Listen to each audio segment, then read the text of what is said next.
Ready when you are, my friend.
Black man had me on a wall of fire, white man had me on the shield. All this hiding going on, he knows what the fuck is real. Silicone sack, suit and tie, puppets calling the shots. How many people have to die before the stupidity starts? Time to open your eyes. Depends who you're asking.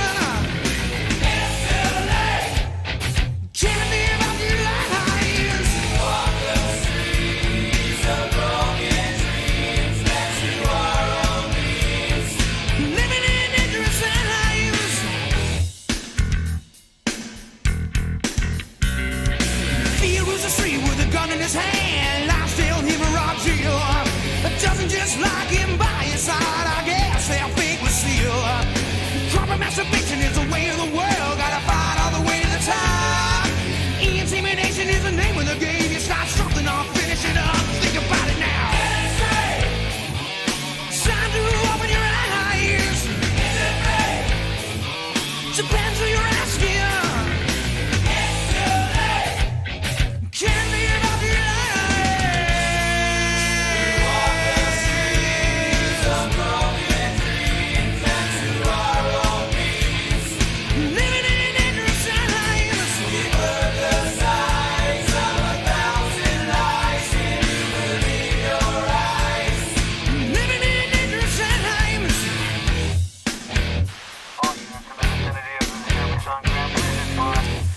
Fighting continues in the former Yugoslav region of Bosnia. Reports of frequent clashes and heavy casualties filtered in from the war-torn capital of Syria.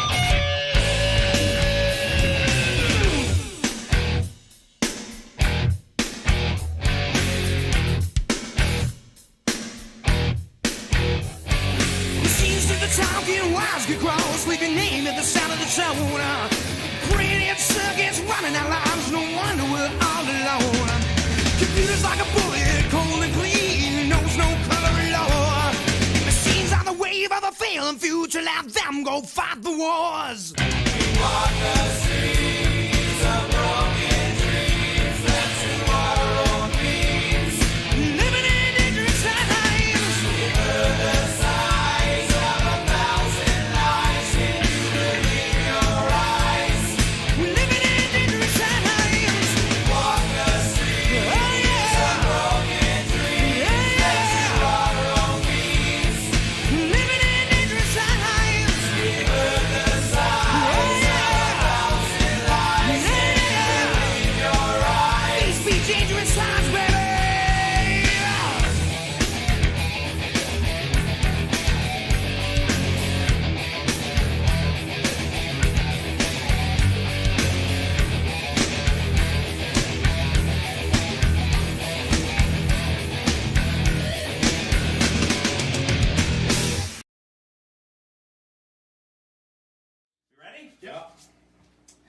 do it.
things come crashing in.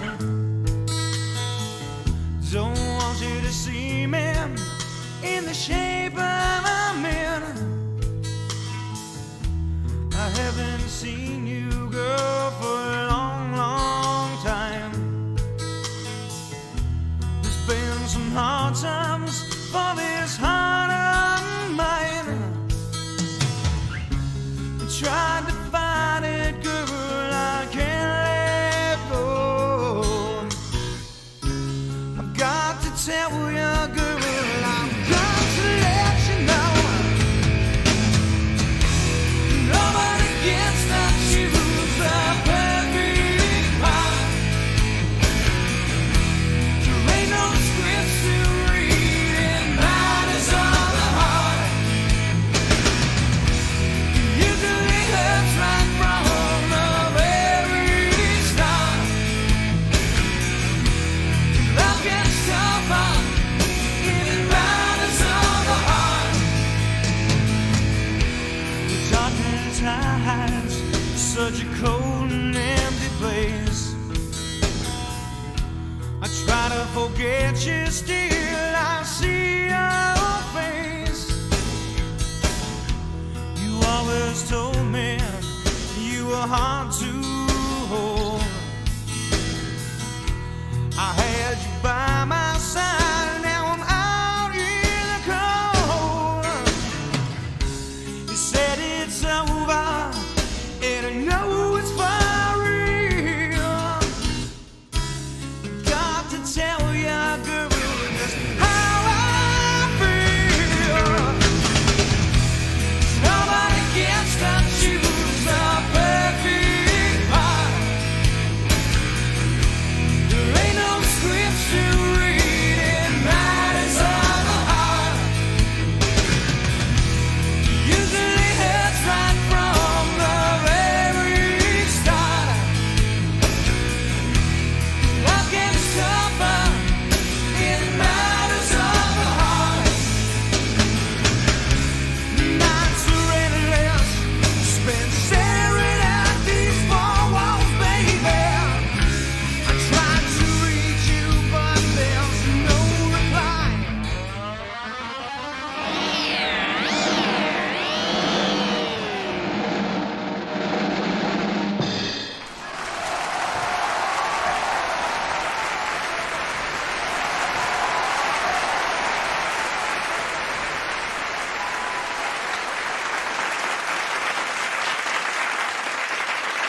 Hello there, Darren. Happy birthday. I'm the happy birthday singer, and your friends, Darren, wanted me to come and sing a special happy birthday song to you today on their behalf. So here I go with a special birthday song just for you. Oh, happy birthday to you. Happy birthday to you. Happy birthday, Darren. Happy birthday to you. For he's a jolly good fellow, he's a jolly good fellow, Darren's a jolly good fellow, and so say all of us, so say all of us, so say all of us.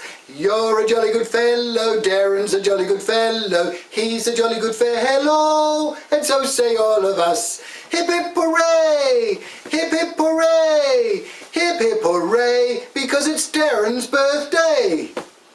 So there you go, Darren, a special birthday song from your friends, sung by me just for you on your birthday. So you have a great day, have a lot of fun, and next year, Darren, your friends might send me back again to sing happy birthday to you. Goodbye, birthday man. Darren, you're looking good and so young. Yes!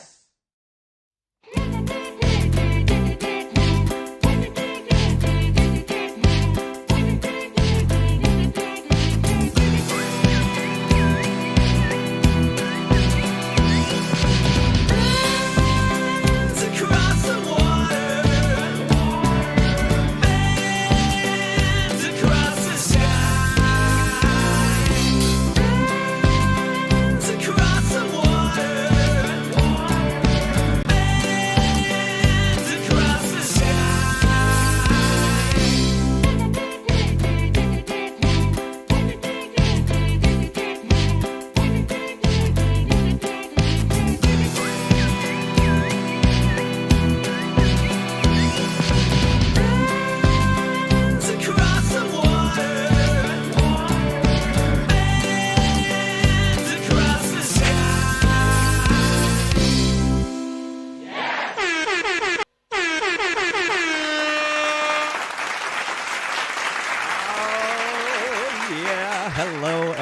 everybody. Welcome to Bands Across the Water, the special birthday edition going on tonight. I am excited to have you guys here with me tonight, live from London, Ontario, Canada. That's right. That's right. That's right. Hi, guys. Hey, thank you for all the awesome birthday messages. I saw my Facebook page has lit up with all sorts of messages. I thank you all so much. I'm really sorry that I wasn't able to kind of get there to respond and say thanks to everybody, but I'm sure you guys know that I had a hell of a day yesterday just trying to get here now. So here we are. I got my hat. This is going to be a fun show. I'm excited. I got some awesome friends. Lifers, these guys. You guys know. Hi, Sherry. That's my cousin. Hi, Sherry. Yeah, I'm kind of happy, right? Everything sort of took some time to get here, but look at I even got a birthday cup. Happy birthday. Look at look at all that. Barb's. I'm at Barb's, you guys. I made it to London, Ontario, and she's done all of this stuff. I even had a birthday dinner. I had a birthday dinner on my birthday. I'm going to have birthday cake on my birthday. I mean, how crazy is that? I'm super excited to be here. This is so much fun already. I've had a chance to hang out with the guys before the show, getting things prepped and getting things ready. I have some really super exciting, fun videos to share with you guys. So don't go away because there's a lot of cool stuff. These videos are some ACES original songs. I've been working hard on these videos to share with you guys.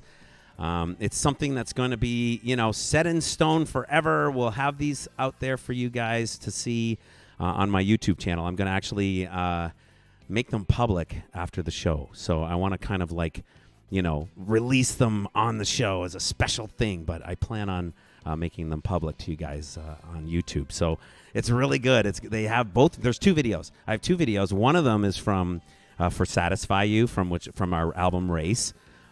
Which turned out really good. It has some original footage from the studio back at EMAC here in London, EMAC Recording Studios. I have some original footage from 1994 in there. It's awesome. And then also the boys. I don't know if anyone knows this, and we're going to talk about this. It's so cool. All the dudes came over to the States. When you didn't need a COVID test across the border. What a pain. Let's try the yes button. Yes! Tell me if you heard the yes button. Yes! It's a thing. All right? Oh, my gosh. But anyway, all of the boys came over to the United States. I want to say it was 2018, I think. Late 2018. I don't know. We'll talk about it. But they all came over to the States, and we went to a studio over there because, and we'll talk about it, we won a contest. One of our original songs that we had never recorded before was part of a contest, and we won. We were one of the bands that were chosen to be part of this contest. So one of the winners. So we got to go over to the studio. We got to record the song, and I made a video. I made a video for this song, so we're gonna release that tonight. Some of you may know the song. It's called "Remind Me." It's one of the songs that we have many songs that never actually made it to a record, by the way. But that's one that we got to record under really cool circumstances. It was a lot of fun, and not only that, it was it's kind of like our latest recording, So I'm excited to share this video with all of you guys. The guys themselves, they saw the video just before the show for the first time. I sent them both the links in our chat, and they got to watch them. And I didn't get back to him, but let me just tell you, the guitar player in the band said that he was crying. So what does that tell you, right? Yes! There's the yes button once again. Matty P, my brother over there, just celebrated his 50th. He just turned 50 on May 19th. Thank you for being here, my friend, and thanks to everyone that contributed to the birthday video that we were able to put together for him. Thanks to everybody for being here. Bands Across the Water. Okay, so you guys know that this show is all about original musicians, original artists. And the reason I say that now is because I have some pretty sweet stuff coming up. I got tattoo artists coming up. I've got all sorts of different stuff planned. So pretty sweet. I'm excited to bring all that stuff to you guys. But tonight, first of all, yeah, it's the birthday show, but whatever. I'm 51, so who cares? Last year I was 50. That was the big one. But even more so, the boys in ACES Wild are here. All of us are here. tonight, and I'm really excited. So how about I just kind of like scroll on over and take a look. So the boys from ACES Wild. Now, if you guys don't know, someone actually asked me, I forget who, someone actually asked me, who's this band? And I thought, oh, you don't know? You don't know who this band is? You should come and watch the show. But yeah, these guys are, we're brothers. Like we're like family, you know. We've known each other since like forever. So I'm super excited. I don't even want to talk anymore. I just want to get right to it. I just want to get right to my pals. I want to bring them on camera. Are you guys ready? Let's try the yes button. Yes! Did anyone hear the yes button? No. Nobody? All right, I'm ready. All right, let's bring them on camera, you guys. This is like, I'm so excited. This is like the perfect, and props to Barb. Everyone's giving props to Barb for the beautiful decorations back there, right? So I'm getting a funny look. Hold on a second. Yeah, I meant to play crickets. Yeah, she's asking if I meant to play crickets. Yeah, I did. I played crickets because I was wondering if you guys heard the yeah. And E.C. Clark is saying yes, they heard the yes. I love that picture of us right there. Look at that. Some handsome looking fellas right there. What the hell is that? All right, let's bring them on camera. My brothers, big warm welcome. Let's see some round of applause in the chat. My boys. Here they come. ACES Wild. Gentlemen, hello. Oh, I should say something. Is this thing on? Hello. Is this thing on? Hello. What is happening? Oh, buns out. Out of Seal here. it. There's Bun, Yeah, it's not at all like that what you There's see, buddy. Tim, Not even close. No. What's happening in your world is not what's happening in the rest of the planet. that way. Hey, Bun. Yes, I'm right here. No. I'm right here. I'm right here. Ladies I and got it. gentlemen, from what I can There- tell, from there's what Bun. everyone that's watching, Tim is up in the top corner. He's way up top over there. Beside him in the top is boy. James Todd, and then below him is Aaron Bensett, all checking in from their prospective locations here in the beautiful Forest City, London, Ontario, Canada. Wacky on. Wacky on. Canada Con. Canada. On down. Oh, that's great. I love that. I wonder how many people actually remember that Oh, commercial. Canada Con. You mean the village? The village, the people. Okay. No, Oh. I mean the people. It's called Canada. Right. So, yes. All right. So, you guys, can I just say that I am so really super duper happy, not only to be like here in the same city, like we're practically breathing the same air right now, which is kind of exciting for me, but to have you guys like here for my birthday show is like the best thing I could think in the circumstances and what's going on in the world right now. There's no better place than where I'm at with you guys, with Barb in London, having a great time. And, you know, thank you guys for making this happen. And here we are, the four of us. Ha! It's fantastic. I don't think we're actually see you allowed half to an hour share the after the same show. air. Hold on. It's your birthday. It's your birthday. Oh. All right. Uh-oh. Uh-oh. Cheers, buddy. Happy birthday, brother. Aw. I don't know what to tell you, but I'm not drinking. I'm eating. Cheers. It's And legal. we're off. Hey, And we're off. There you go. I don't want to confuse Professionalism. people and just, you know. Love it. You don't want to confuse people. You've been confusing people for years. Oh, I That's what just he broke lives my for. hat. Can't stop. Oh, well. I just lost my hat. Oh, buddy. It's terrible.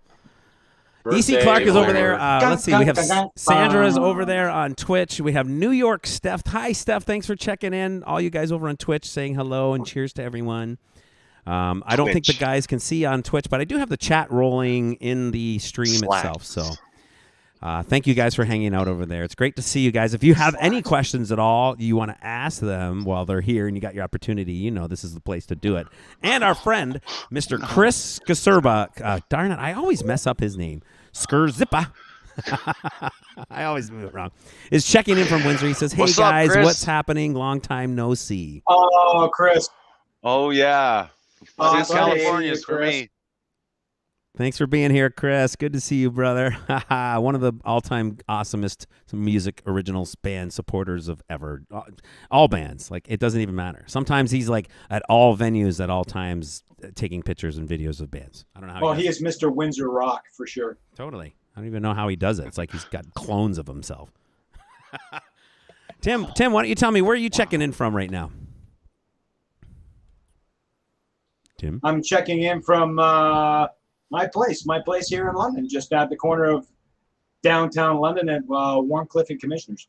Nice. And I see, Aaron, you're enjoying some fresh air and some sunshine right now. Where are you at right now? Yeah. Oh, I think I'm gonna have to think about that for a second here because I don't care where I'm at, but I'm in London, northeast corner. Well, I don't care And, about that. no, I'm I'm just near, you're in your backyard. You're outside of your Oxford house. and Clark, buddy. No, I'm not. Oxford and Clark I'm would just be good. Yeah, you're outside of your house in the backyard on the deck. Well, yeah, I'm in the backyard with my sweetheart, my cats, and trees and plants and stuff like that. Yeah. Awesome. Lovely. You don't have to give me like your longitude, latitude, coordinates or anything like that. I don't really care about that. I know. I know that. What about you, Mr. JT over there? It looks like you're hanging out in the studio at your place, huh? As I can often be found in the studio bunker here. Yeah. Awesome. And something that I want to get to kind of like almost immediately is, and it won't be right off the top, but you have something in your possession right now that's pretty spectacular. Why don't you kind of share what's going on right there before we get, too far along? Yeah, what you got there? Right over there is a Pro Tools session with the audio tracks from Emac Studios for our race CD that we now have in our possession. So I'm loading those all into Pro Tools All the original right now. Isn't it all amazing? The original tracks from the 24-track tape. Right, reel-to-reel stuff. We literally have all of the tracks in our hands now, and it's amazing. It's like you were playing a little bit of stuff before we got started, and it's like, oh, listen to this. This is great. Like, I'm going to play one of the videos has a lot of footage from that, like, time when we were recording Race. So I'm kind of excited to share that stuff with everybody. It's going to be great. But, yeah, to be able to kind of have our tracks, like, this is going back to 1994, and we literally have all of our tracks. It was, you said 4 reels, right, of tape that you got from Emac. And now we have like literally everything. It's amazing. It's totally amazing. I'm excited. 2-inch, by the way, 2-inch reel-to-reel tape. That's big tape. That's the real stuff right there. That's the real deal. Hold on. Audience laughed. It's pretty amazing to have that for ourselves too. Most bands that come out of our time don't have the original tracks. They don't own the performances, or they don't own the tape for the track. So it's pretty cool to have all of that stuff in our possession. It's still ours. It is ours, and we can do whatever we want with it. That's really the dream come true to get that stuff, right? It's a dream come true to get those. Yeah, it really is. Like really sometimes that stuff doesn't survive the time. Like it just does. It's tape. It's physical tape. So fortunately for us, it was able to be baked and preserved to the point where we now have it digitally forever.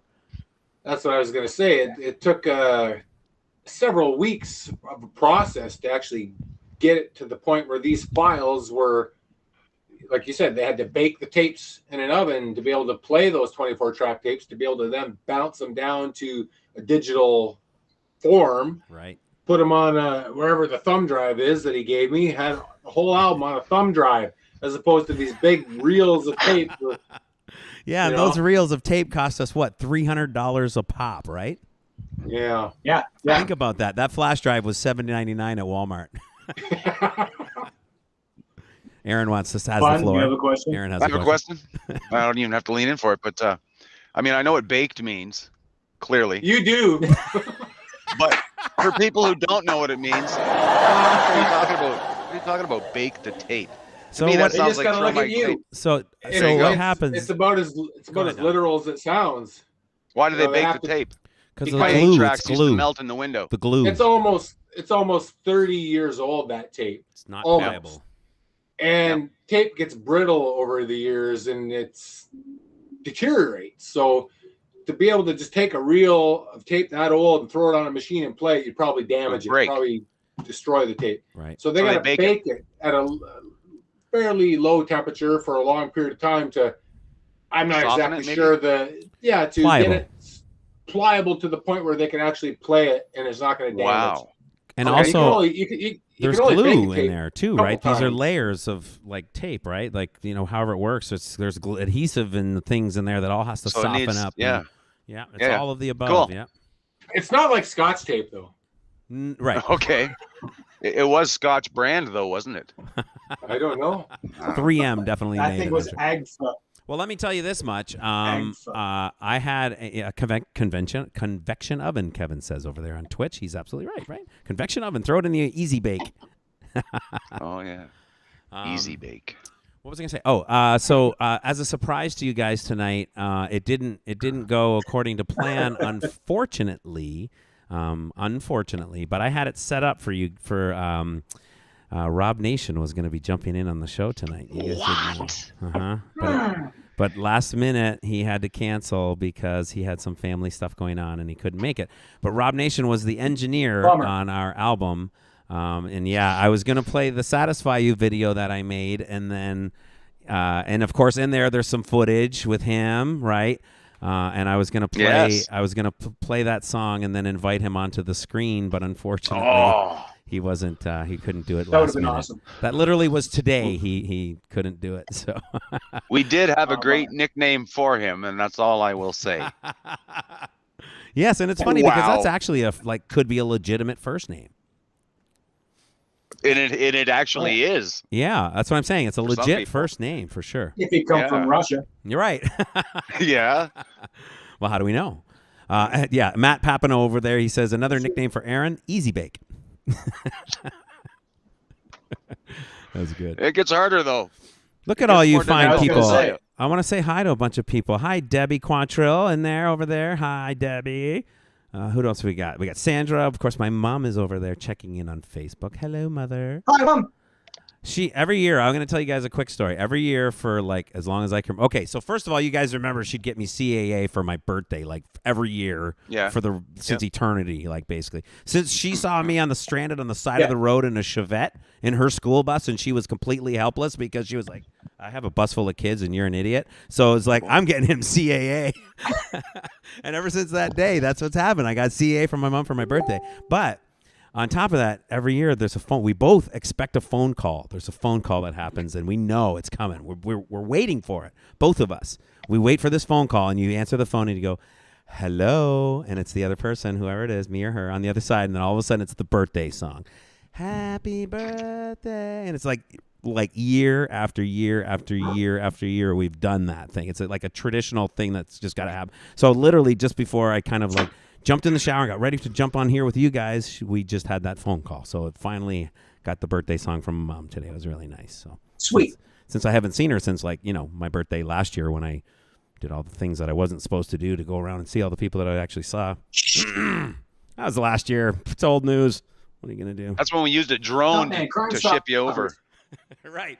It was all a holographic image. But thanks for being here, Mom. Thanks to Stephanie and Kevin, EC, of course, Barb. Hi, Ray Solomon.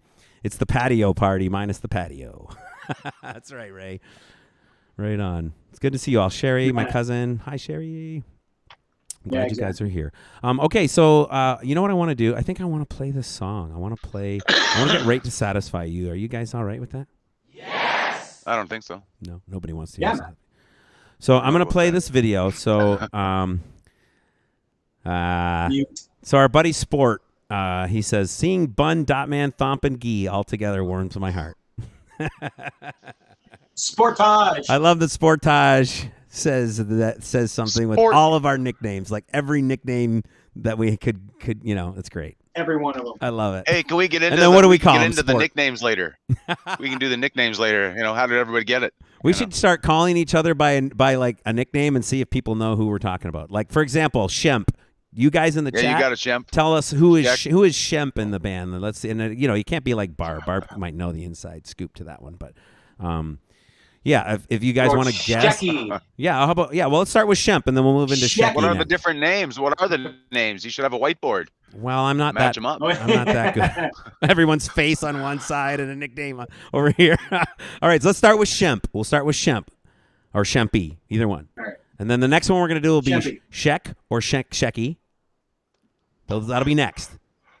All right. And then I'm going to leave it up to Bun to come up with the next nickname since he brought it all up in the first place. So let's stop there, and we'll wait and see if anyone has any answers since he's the smarty pants with all the nicknames. Anyway, I'm excited to play this song. Look at that little piece just broke off. Right?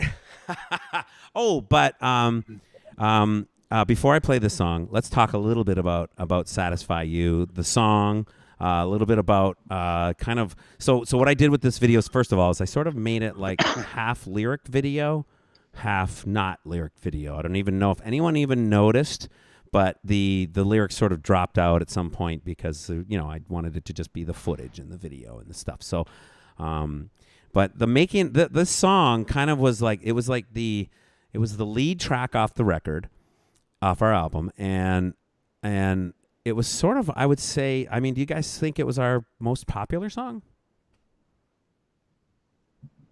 Yeah, one of them, yeah. For I sure. guess, yeah. I think so, huh? Oh, yeah. I mean, most people kind of. I think it was probably one of the most recognizable ones. What other song do you think would have kind of come close for like? Matters of the Heart, probably. Yeah. The Yeah song. Yeah. So Matters Matters of the Heart. Heart. Too Far From Home. Yeah. So Matters of the Heart. That was literally the first song that we ever wrote together, right? I think Monkey Wrench too, That's maybe. correct. Wrong Oh. band, buddy. It wasn't No, hard. Yeah. Come on. Okay. Yeah, Matters of the Heart was the first song we ever wrote. What do you guys remember about writing that song? Does anybody remember anything about writing that song 48 million years ago? What do we remember about much of anything? God. Well, I've got something on a cassette from a long time ago that Well, has yeah, like didn't we put the that main together guitar track back at the and castle, didn't we? Right. some drum stuff. Boom, boom, It was a boom, 4-track, boom, wasn't boom, it? Like, boom, wasn't it a 4-track Yeah. cassette of stuff that you had? Yeah, a little Fostex 4-track. Uh-huh. That's the first. What year was that? My I'm pretty words sure- words that I had were terrible though. They needed to be completely replaced. Yeah. It was. I'm pretty Yeah, they sure that were. we put that together back at the castle. I'm pretty sure. Yeah. Yeah. And by the castle, we're talking about. That's the first Aaron, thing we did. Yeah, That's Aaron's the first song we did. Aaron's parents' place when Aces Wild first started out. Bless their hearts. Jane and Earl took us under their wing and into their beautiful castle, and we shook the walls for like 6 months before we even played our first gig in Woodstock at the Oxford. Yeah. But at that time, during that time, we literally got like Matters of the Heart kind of wrote and built, Yeah. and here we were like just dabbling as friends and dabbling as a band and figuring it out, but we were still like, let's write music, this is what this is for us, and we did it. We wrote a song, and it's a great song. So yeah, Matters of the Heart. I think Satisfy You too. Those two songs are probably seem to be the most popular, I guess, for lack of a better term, as we both are. We're all driving around with our millions of dollars because it's such a popular song. The women loved them. All right, so I'm excited to play this video for everybody because I think it's got some really cool stuff in it that maybe no one has seen before. And it has some footage from the studio with EMAC and, of course, Rob Nation, the engineers, in there. I also reached out to Peter. I was trying to have Rob and Pete on the show. Unfortunately, Pete I didn't hear back from at all. And Rob, he had to cancel today. But anyway, needless to say, I made a video. And I want to share this with everyone.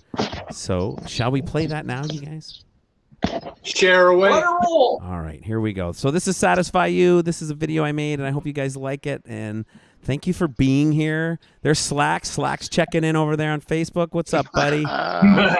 Good to see you, He brother. should be on Twitch. Oh, that's good. Yes, he should be. All right. On that note, here it is, you guys. I hope you enjoy it. This is such a great song, I think. I mean, I might be a little biased. But here we go. This is Aces Wild. This one's called Satisfy You. This was off of our lead track off of Race we released in 1994. Check it out, you guys.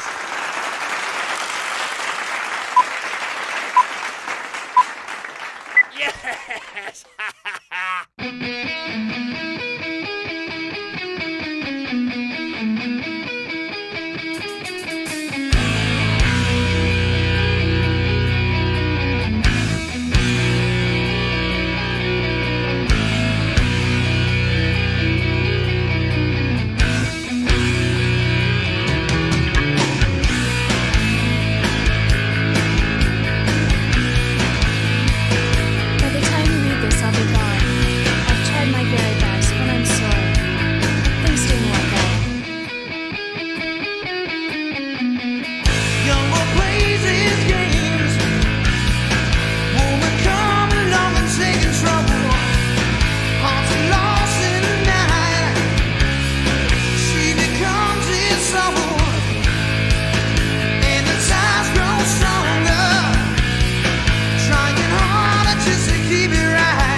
Just shut up and listen.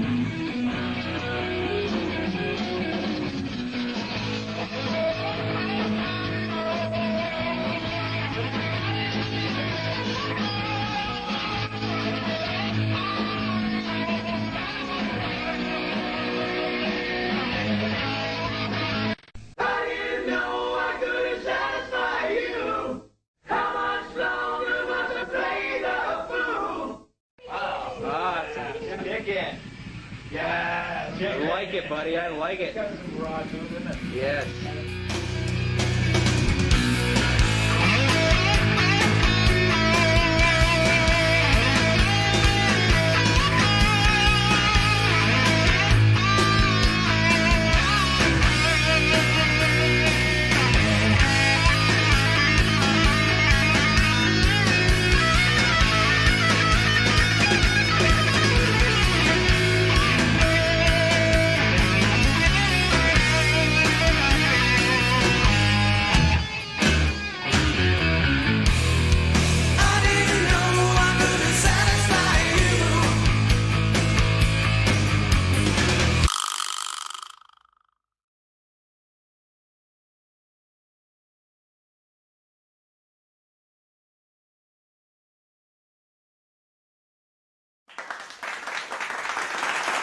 There it is, my friends. There it is. I didn't know I couldn't satisfy you. Well, I hope that video satisfied all of you.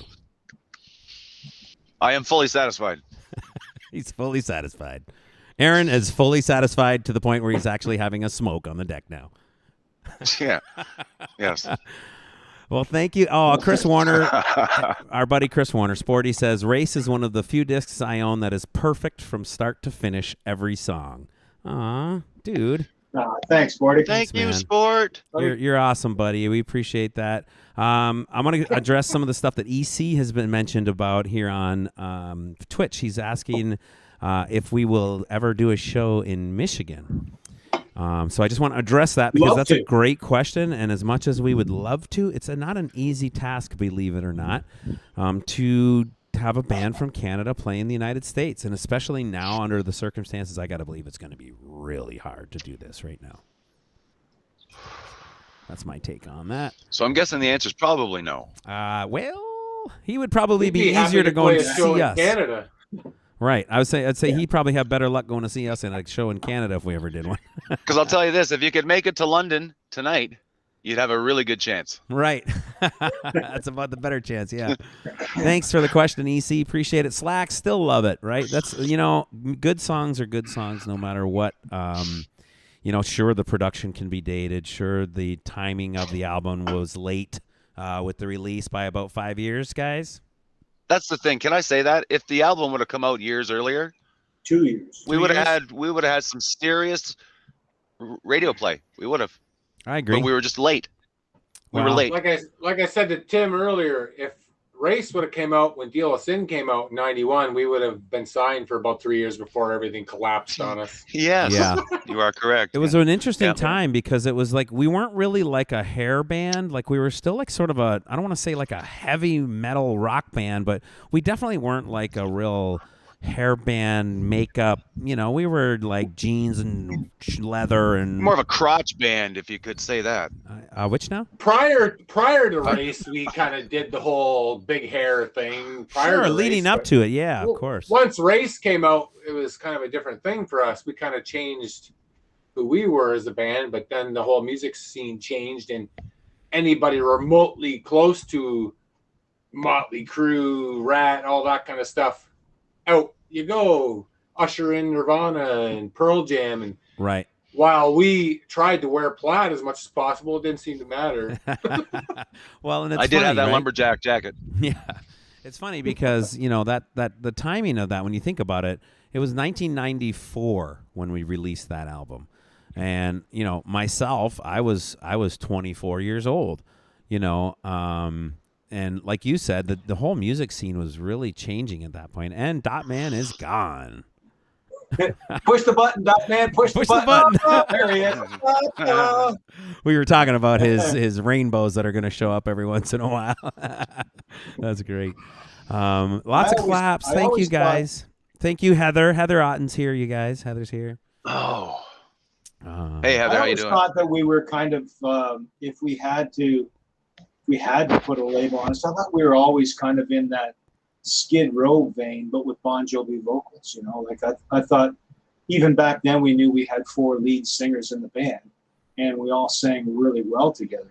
And it's, you know, I think it's, I'm of course putting my own horn here, but you know, I think it's evident on the stuff that we did. But you know, it's kind of cool that we had 4 guys that could actually sing lead vocals at any given time, which always, I think, would enhanced our sound. It kind of made our sound at that point too.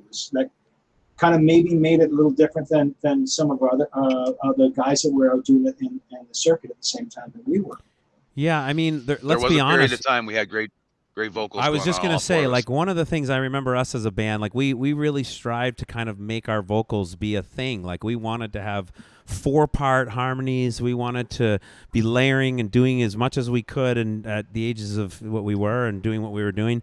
Vocals were really important to this band, and we were really like proud of what we were doing with our vocals, and we were trying to maybe do something that we felt that nobody else was really, not nobody else, but I mean a lot of other bands maybe had one extra guy that could cover a 2-part harmony or something like that, but to have all 4 of us literally be able to kind of throw down some harmonies like at any given moment. And you watch that Satisfy You video, you know, we're literally standing around one microphone, and we're all at different distances away to try to blend our voices into a single microphone to capture the harmonies in the chorus of Satisfy You. And we did that in a lot of different songs.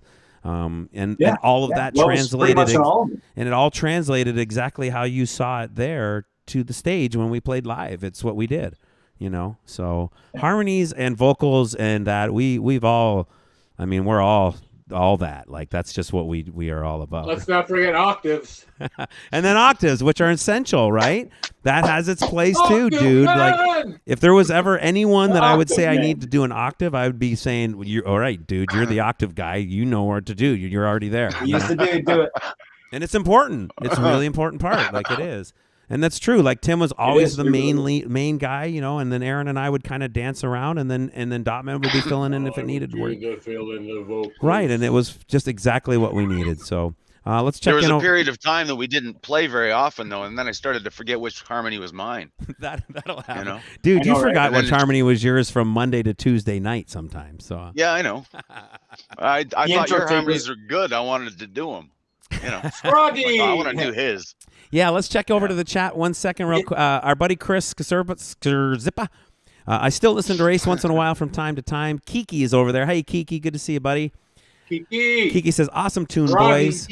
Froggy's over there. Kiki remembers seeing us play at the Balloon Festival in Harris Park back in the day. That's the first time he saw us.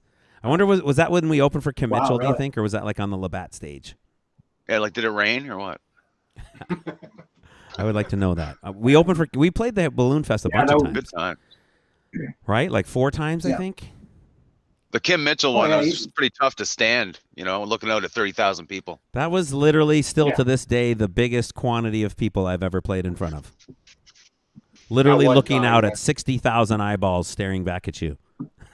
And seeing them respond because of the delay in time. Right? People at the back would clap 3 seconds later than the people at the front, you know? It was a great feeling. That was a lot of people in that park. That was just in your melon, dude. Oh, I know. I had a lot going on in my melon that day. Kiki says it was at the Kim Mitchell show that he saw that. Anybody else in the audience? Was anybody else in the chat that saw us at the Kim Mitchell show? Because I think that goes down as Aces Wild's biggest crowd show ever, probably, huh? 30,000? Yeah, for sure. They said 30,000 Oh, there? for sure. Absolutely was. Other than that illegal one we did when we were in 30,000. Thunder Bay that we can't speak about. You know just what I did. mean? That's all I'm saying. Yeah, it was. That was a spectacular show. I remember standing.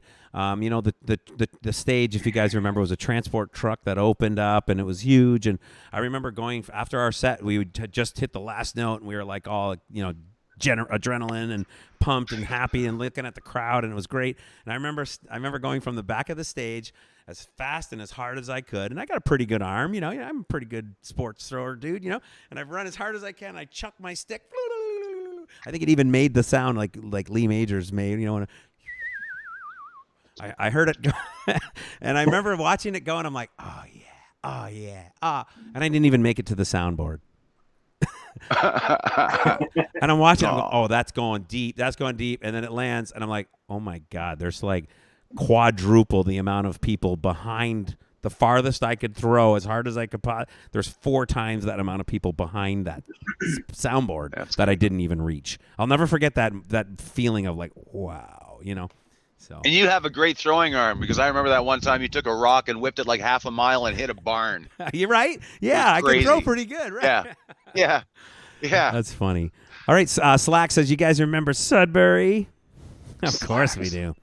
Great I got place. video of you in Sudbury there, Slacks. E.C. Clark asking about the Hooters shirt. No, I don't actually still have that Hooters shirt. That was at remember that we did that TV show in Windsor? What was it called? Soundtracks, yeah. We did a TV show, yeah, Bun, out of nowhere. Where the hell did that come from? Have some applause there, come on. Every now and again, a chunk breaks loose, and it's a good chunk. There we go, we're good now, good. Thank you. There you go. Thank you. Hey. I would stand up and bow, but I can't. Please don't. That's great. I don't want to. Please don't. Yeah, Sudbury the Colson was kind of like, that's where the killer penguins, Tiny, that was kind of like a second home to us. We had a lot of great friends that really treated us really well there. We had a great time in Sudbury. Great city. We loved it so much. Our buddy Mr. Scroggs, nice St. Marie, Woodstock, Timmins. all those places. Yep. All those. Greg Sir Scroggs. Greg Scroggs. Hey, can we just say something about Mr. Greg Scroggs for a minute? I'd like you to. Yeah, yes. absolutely. So hi, Greg, checking in from Greg Alberta, I believe, somewhere, Alberta. Nice to see all Up four. on Mount Everest, perhaps. Nice to see all 4 of those faces together at the same time, even if it's on screen. Cheers, boys. So let me just say a couple words about Mr. Greg Scroggs. Greg Scroggs, for those of you that don't know, was actually the original drummer in this band right here. Before I sort of said, listen, boys, I'm not going to tolerate this nonsense. We're throwing his ass. No, that's not how it went at all. But yeah, that's going back like to 1988? 89. 89?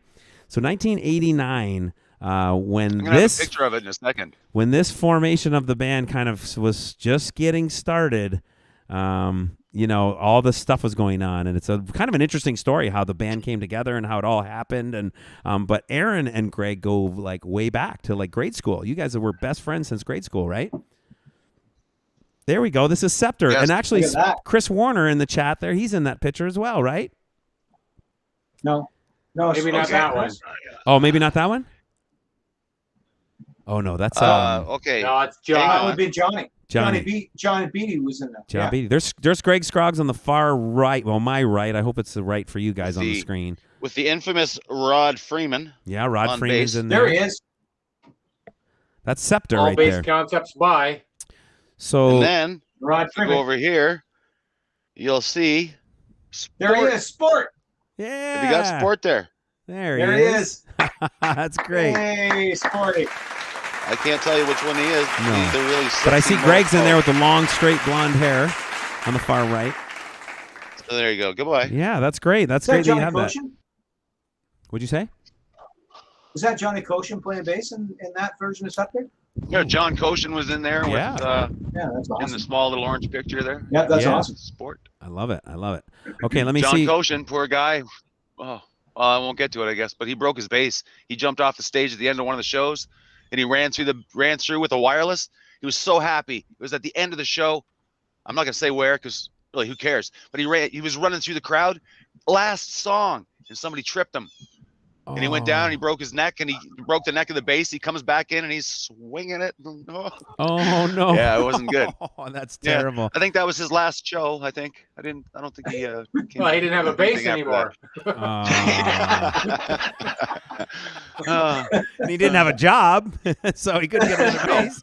That's great. But he did go on to better things. Yes. So that's good. Yeah, absolutely. Do you remember, Aaron, speaking of breaking guitars, Do you remember the boy. time that you had leaned your Ibanez against the backdrop, and I was going to get to my drum kit, and I stepped on the draped backdrop on the ground, and it forced the And it guitar. snapped the neck. It forced the guitar to kind of kick out off the backdrop, and it went bang and snapped right at the headstock. I do. I think it was a blue. It was blue. Blue yeah. Ibanez. Blue Yeah, blue Ibanez. Ibanez I had. We Yeah. I think Bungie. And Bungie repaired it. Yeah, Bungie Yes, repaired it. Bungie. Yeah, remember that? Hey, Bungie. He's out there somewhere. Yeah, he's not too far actually from here. Yeah, that's right. So that was a Yeah, terrible he's close moment for by. me. Yeah. My cousin. Okay, so you guys. Oh, it was awesome. It was okay. You guys remember? Shitty You guitar. guys, of course. So Sherry is over in the Facebook chat. Sherry Lynn. Okay, so all I have to say, Sherry, watch the reaction. They don't even know it's coming, but watch this. Shriner. Right, you guys. Are you with me on the Thunder Shriner? Bay. Thunder Bay. Thunder Bay, right? Yes, Jerry. Yep. Remember Jerry. Jerry? Yes. That's his sister, Yes. Sherry. Jerry and Sherry. Oh, Nice. Very cool. Remember that? Nice. So Very nice. Jerry can Nice. tell you a story about one time that I was taking some medication because I was sick. I don't remember what it was. Remember this? And then all of a sudden we roll into Thunder Oh, yeah. Bay, and it was like, oh my gosh, family, Jerry, Shriners, let's party, right? Shriners became a thing because we took the lampshades and we wore them on our heads in the motel as we were partying. So we became the Shriners. But the medication and the drinking of the booze, two combined together, led to a very interesting a show that night, especially if you remember Phone Sex Girl that night, that particular song.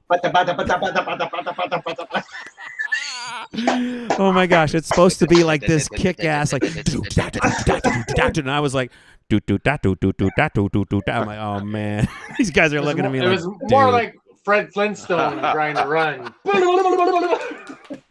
Oh my gosh, that is great. Yeah, and I'm Falling down blaming the all of stairs. that. I'm blaming all of that on the medication and the alcohol combined, and my cousin Jerry. That's your brother there, Sherry. It's his fault. She says, come back to Thunder Bay. Wouldn't that be fun to play the In-Towner right now, huh? Oh. Yeah, except I don't think it's even there Sleeping anymore. Giant, In-Towner. Mm-hmm. Yeah. Would love Yeah. to. All right, Mr. Chris says, I still remember the time Aces Wild opened up for Helix at California's in April of 1998, and I remember I couldn't make it because of car trouble on the highway. What time? I think the Buffalo Brothers also played that night. No, I don't think they were on I don't remember ever playing a bill with those guys. Let's see. That's not the time, Tim. That's not the time. Remember, you were stuck on the 401. Is that the time?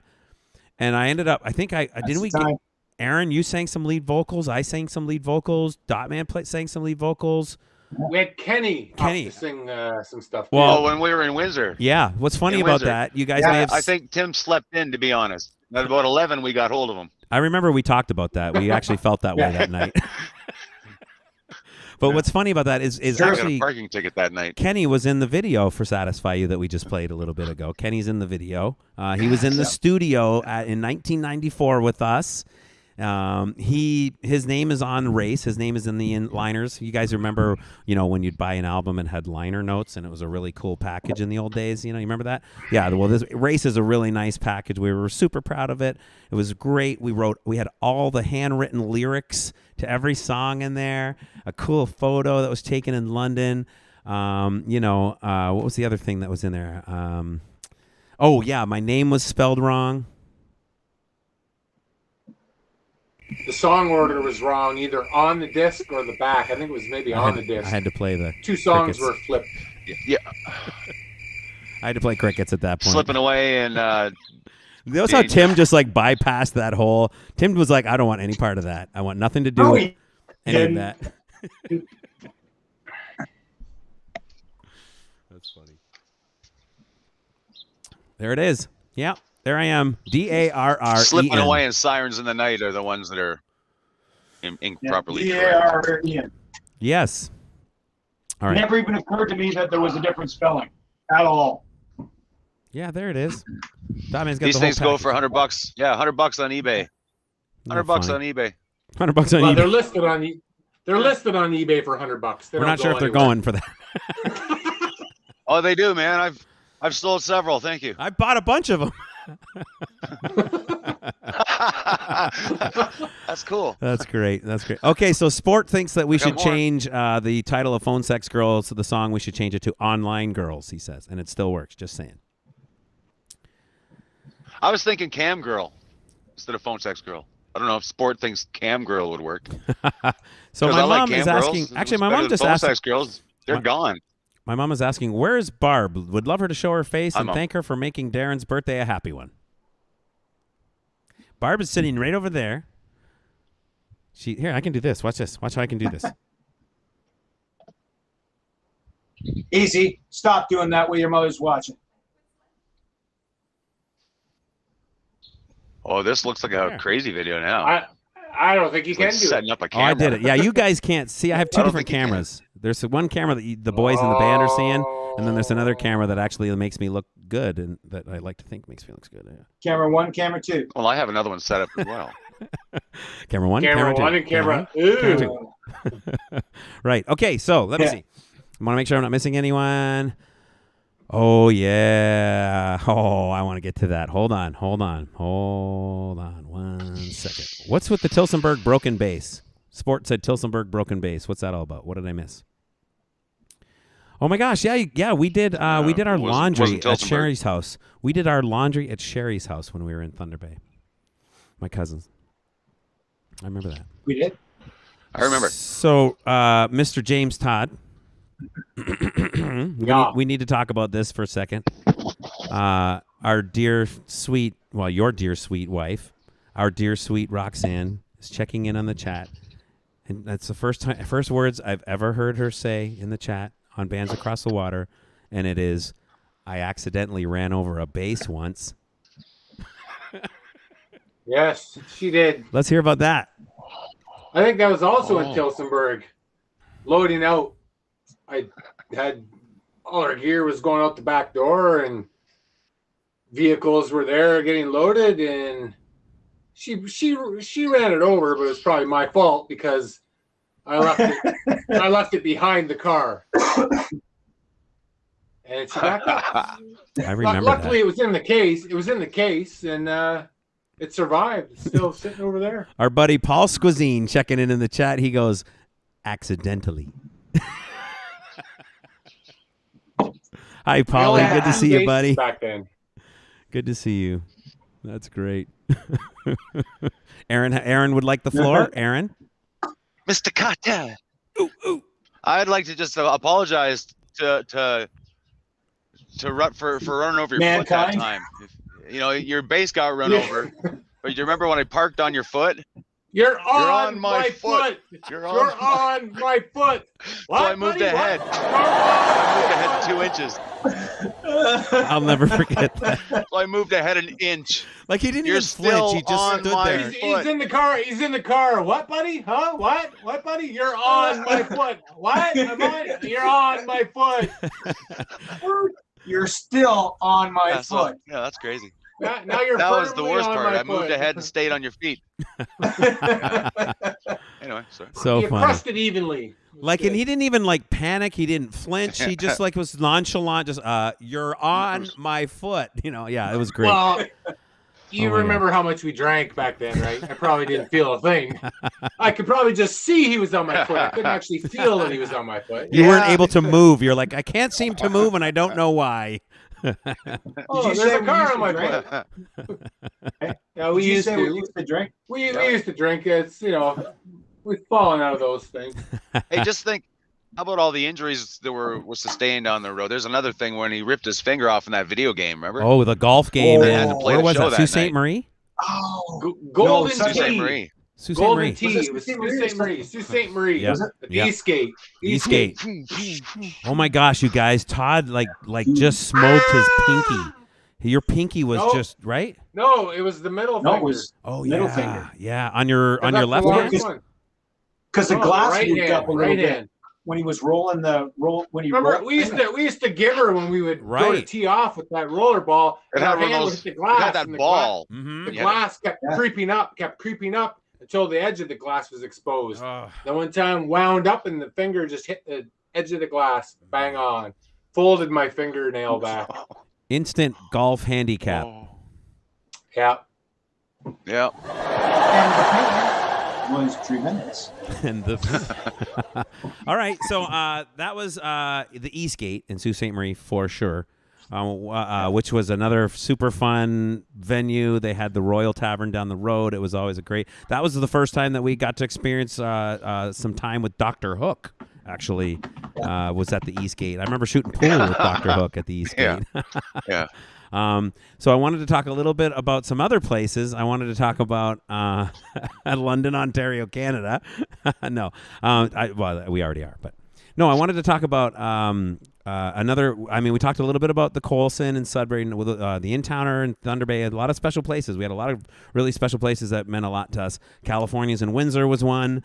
There's a lot of really great places, but another place. Woodstock. I mean, our first gig ever was at the Oxford in Woodstock, and the people of Woodstock were always so wonderful, and still are. Jen is actually here in the chat. I think I saw Jen here. Jen Meacham's here. I saw her earlier. I mean, Strathroy is another city that was always good to us, right? Even Bell River. I'll go as far as saying even Bell River was a fun city for us to play when we would go to roll into my hometown. I'll always Just remember. don't wear a fluorescent shirt. Yeah, and I'll always Just don't remember wear a my fluorescent mom dancing to like "Am I Evil" and to all the drum solos. My mom would be on the dance floor. I'll never forget all of that stuff. So awesome. She was the best. But what I wanted to talk about was Cornwall a little bit. I wanted to get into Cornwall a little bit. Yeah. So let's Very good. So let's talk first of all about it was called Jupiter's Lounge. Right? Jupiter's Lounge. Let's Yeah. not talk too much about Cornwall. No, we won't go into any of that day of that mess. No, I don't want to go into any of that stuff. Yeah, there was just to touch on what he's talking about. When we were in Cornwall, Take it out of my pay. when we were in Cornwall one time, there was this fella that thought it was a great idea to buy a shot for the band, except for the shot turned out to be a 10-ounce glass of everything you could think of at the bar. He just mixed it all together, and then Yeah, but you're forgetting the caveat to that. This guy was a smaller guy, but he had a very big friend. Yes. That was always right beside him. And he said, "Hey, I'll buy you guys all a drink. But the deal is, if I buy you this drink, you got to down it in one shot." And we're like, didn't really know what it was. Whatever, no problem. Yeah, okay, a drink, one shot, no problem. No problem. So he bought us a drink. and Thinking was it in might a be tequila bar- or Jack Daniels or whatever. We'll have a shot. Sure. It was a bar glass filled.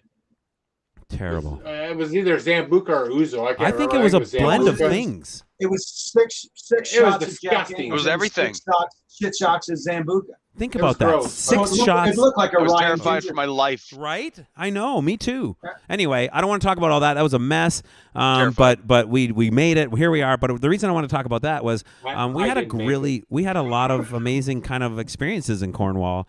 One of them being CKON, which was sort of a radio station that that took us under their wing. Like Bonnie at CKON was like super awesome to us and played our music. All the time. We would go to the radio station and we'd be part of call-in interviews, and that was a really cool experience for us, I think, huh? Oh, yeah, absolutely. fun. Yeah, it was of kind of course. cool that we And you got on to host. CON, I think in '94. I think in '94 they had a top 100 and top 100 songs. So that was everybody, and we had 2 songs on the top 100, which that is something? crazy at the time when you think, Bon Jovi and Whitesnake and all the bands that were out there. We had 2 top songs in the top 100. That was pretty cool. That's pretty in amazing. Cornwall. Right. in Yeah. Cornwall. Hey, it's better than nowhere. Right, and like Aaron said, I remember hosting that. That was amazing. Like, just come in and host the show. Yeah. Okay. All right. I mean, why not? Jen says Hey, can I she's say something? Jen says she's here, Pretty and short. ooh, Pretty does short. she have stories? She says. Yeah, never mind. Yeah. Never mind. Yeah, What were you gonna say, Aaron? How about the Budweiser Christmas tree was the best. I don't remember. Budweiser Budweiser Christmas tree. I don't Christmas remember. It went quick, Started, remember? fast moving. Little chunk Place, fell out. had a bare Christmas tree in the corner. All right. Anthony Yes. could drink in those Budweiser cans. Once you were done, you threw the can at the tree. Budweiser Christmas tree. It was such a nice tree. Awesome. so Wonderful there's thing. And we contributed wholeheartedly. Oh yeah, Chris just mentioned on the chat that he thinks he remembers hearing one of our songs on Z-Rock in Detroit in '94. Yeah. I mean, we used to go. I remember countless times driving from London to Windsor, a couple hours on a Wednesday night, just to go down and do this jam-packed rock and roll show at California's Z-Rock Wednesdays. on a Z-Rock Wednesday night. It was the Detroit rock radio station that hosted the night, and man, it would just be off the charts, and we'd have a great time. Hillary, and they would play our stuff, Chris. Yeah, you're right. They used to play our stuff on Z-Rock, and in fact, I remember Riff playing our stuff too. Well, back in those days. Didn't you have you had Scott Randall on your show, didn't you? I have Screamin' Scott coming up in June. Yeah, he's coming up soon from Okay, Riff. well, Scott, remember Scott had the show called Your Stuff on Z-Rock, and we were on that quite regularly. That's right, yeah. I don't know if he was on Z-Rock or he was on Riff. I feel like Scott was on Riff. He's always been a Riff guy. He was on Z-Rock at that time. He was, yeah. Well, he did go to Riff, but I think he was originally on Z-Rock. Because I think he actually did host a couple of the shows. Yeah, I think you might be right too. Yeah, about that. I do remember Steve Black being on Z-Rock too. I don't know if that rings a bell, but our buddy Ray Solomon Ray was on the show. I'm probably wrong, but I want to say he was episode 8 or 5, one of those two, from a band called Age of Wolves. Right, Age of Wolves. Why don't you throw a link in the chat? Age of Wolves. Age of Wolves. Yeah, throw a link in the chat, Ray, to your band if you don't mind. He says many Wednesday nights for Z-Rock. He's been at California's. He's done that many times before he ever even met us. And what's funny about that is now you guys have even been in a band with Ray, and we are good friends now. And it's really amazing to think that that's even before we even knew each other. You know.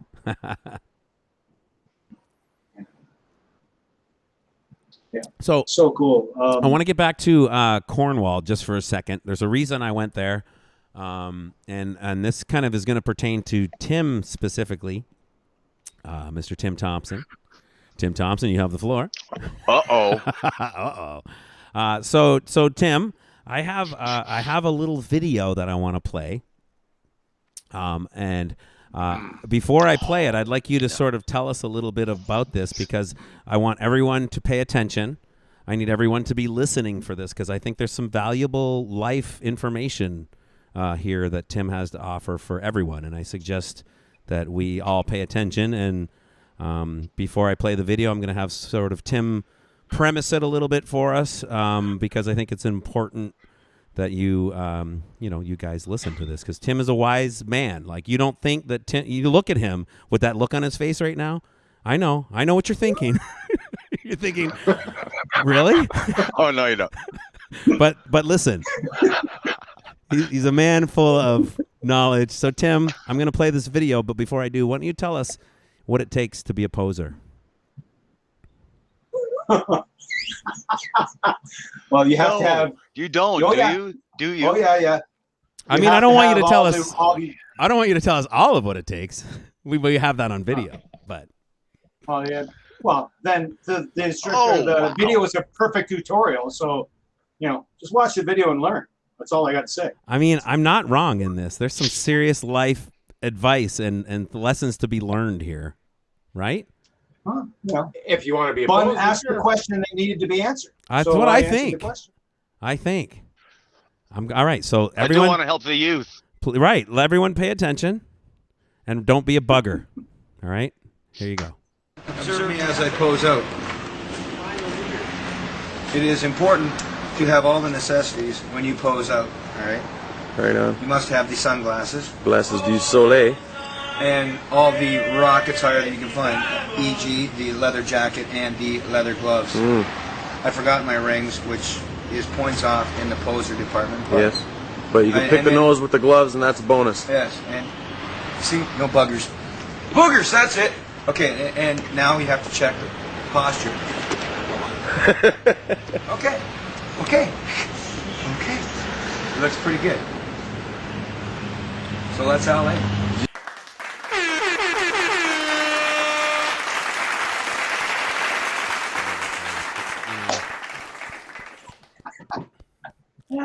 That's amazing. I mean, we all of us have lessons to be learned from that. Right? First of all, if you don't have your rings when you're trying to be a poser, it's points off in the poser department. Right? It's true. Points off in the poser It's department. true. I didn't have my rings, but you pick the nose with the glove. It's points, bonus points. That's right. And the best part is at the very end. Very, very end. And then the Let's stance. LA. The stance. No, you did the poser stance. Yeah. And Oh, then, yeah, and for then sure. let's LA. So the let's LA was what we would say. We'd say let's LA Veet. Like let's go LA Veet. fast. So at the very end, you just go let's Veet, LA. Veet. So for those that missed it, one more time, here's Poser Clinic by Tim Thompson. Observe me as I pose out. It is important to have all the necessities when you pose out, all right? Right on. You must have the sunglasses Glasses du soleil. and all the rock attire that you can find, e.g. the leather jacket and the leather gloves. I forgot my rings, which is points off in the poser department. But Yes. But you can pick and the then- nose with the gloves, and that's a bonus. Yes, and see, no buggers. Boogers, that's it. Okay, and now you have to check the posture. Okay. It looks pretty good. So let's LA. So good. So good. Poser Sub Clinic. King. Sub King. Oh.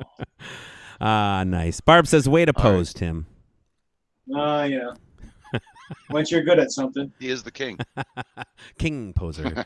He's the king of nowhere. I have that song somewhere. The king of nowhere. There you go. That's great. So that was in Cornwall. That was probably like what, 1997 maybe?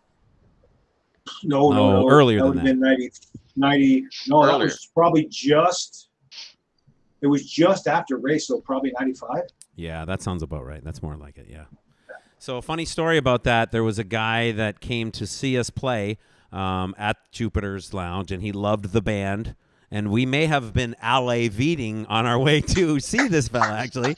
That's where we were going. Yeah, so he came to see the band, and he thought that we were great. And then he proceeded to tell us how he was the manager of the Subway, or maybe led us to believe that he was the owner even, possibly.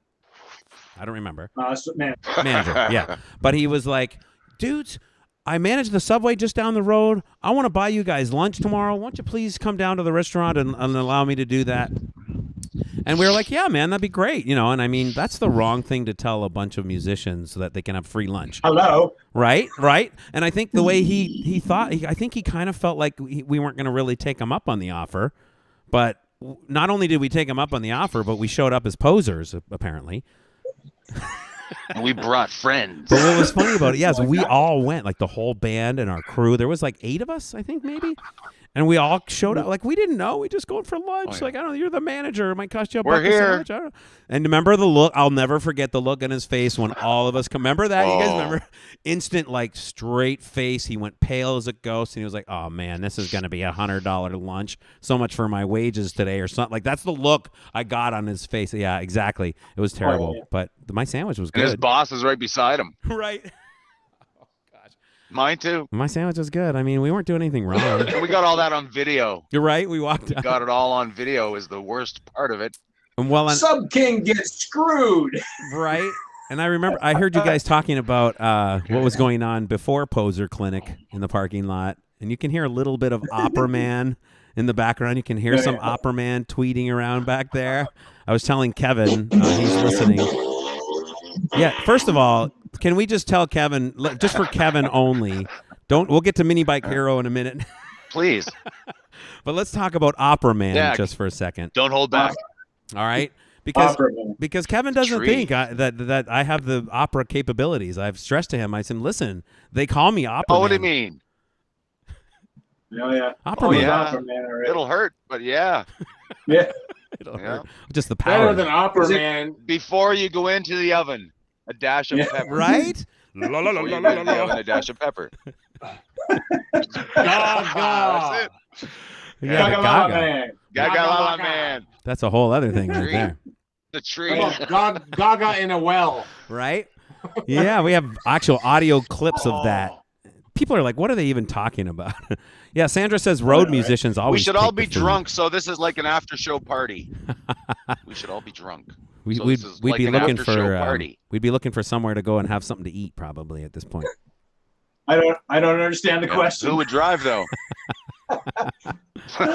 Sandra over on Twitch, she says road musicians always take the food. That's for sure, man. We had a lot of good friends, like Lisa, for example, in Sudbury, that almost every time we would go, she'd have an awesome meal for us, and then Erin would like hide like chicken on top of her fridge for a couple of months, and she would find it. Chicken on top of her fridge for months. Top of her, on top of, yeah. Anyway, so What's up good. with Yeah. that? Just as I was leaving her house, Yeah. I gotta say it. Just as I was leaving her house, I took a piece of some frozen chicken out of her fridge and tossed it up on top of her cupboards. I'll On never top of her forget that. cupboards. Yeah. And then we Well, I left. know. And then like a year later, she Did came that up man on just, like, stage and wipe punched out me coming while I was in? playing. Did that man just like fall down when he came in kinda. right there? What the hell just happened? He's not even listening. What's that? Oh, he got unplugged. I swear to God, did you see that? He It's like he just unplugged. like took a total wipeout coming in. Oh, yeah. It was a blur. He's like, "Oh yeah, you want to I be want- drunk? I I'll want show one of you." those I right got now. the call. You're talking to the guy I got that the call dove 3 through months the later air about the passed chicken on out top before of it hit the cupboard. ground. I want to say hello to Yeah. Cynthia. Hi, Cynthia. It was your birthday not too long ago. Thank you for saying happy birthday. I appreciate Happy that. birthday, Cynthia. So Cynthia is Happy birthday, Cynthia. Cynthia's Melanie Mercadante's mom, and Melanie Mercadante is Nopacetic. And I don't know if you guys remember Nopacetic, but I had her on the show, Absolutely. like second or third show. And for Cynthia, as a surprise to her, Melanie was in the studio like a little while ago, not that long ago, like a month ago or something. And she had a song that is like her mom's favorite song, I guess, like a recent song that she wrote. And she came into the studio and we recorded, all the stuff and the vocals and all the things. And we put together this sweet little song with some cello and violin players, and it just turned out so great. And it was like a gift to Cynthia, unbeknownst to her, from her daughter for her birthday. And I was really happy to be a part of it. So happy birthday, Cynthia. Awesome. Awesome. Jen Meacham is saying The Wolf in Peterborough also played off the CD. Oh, nice.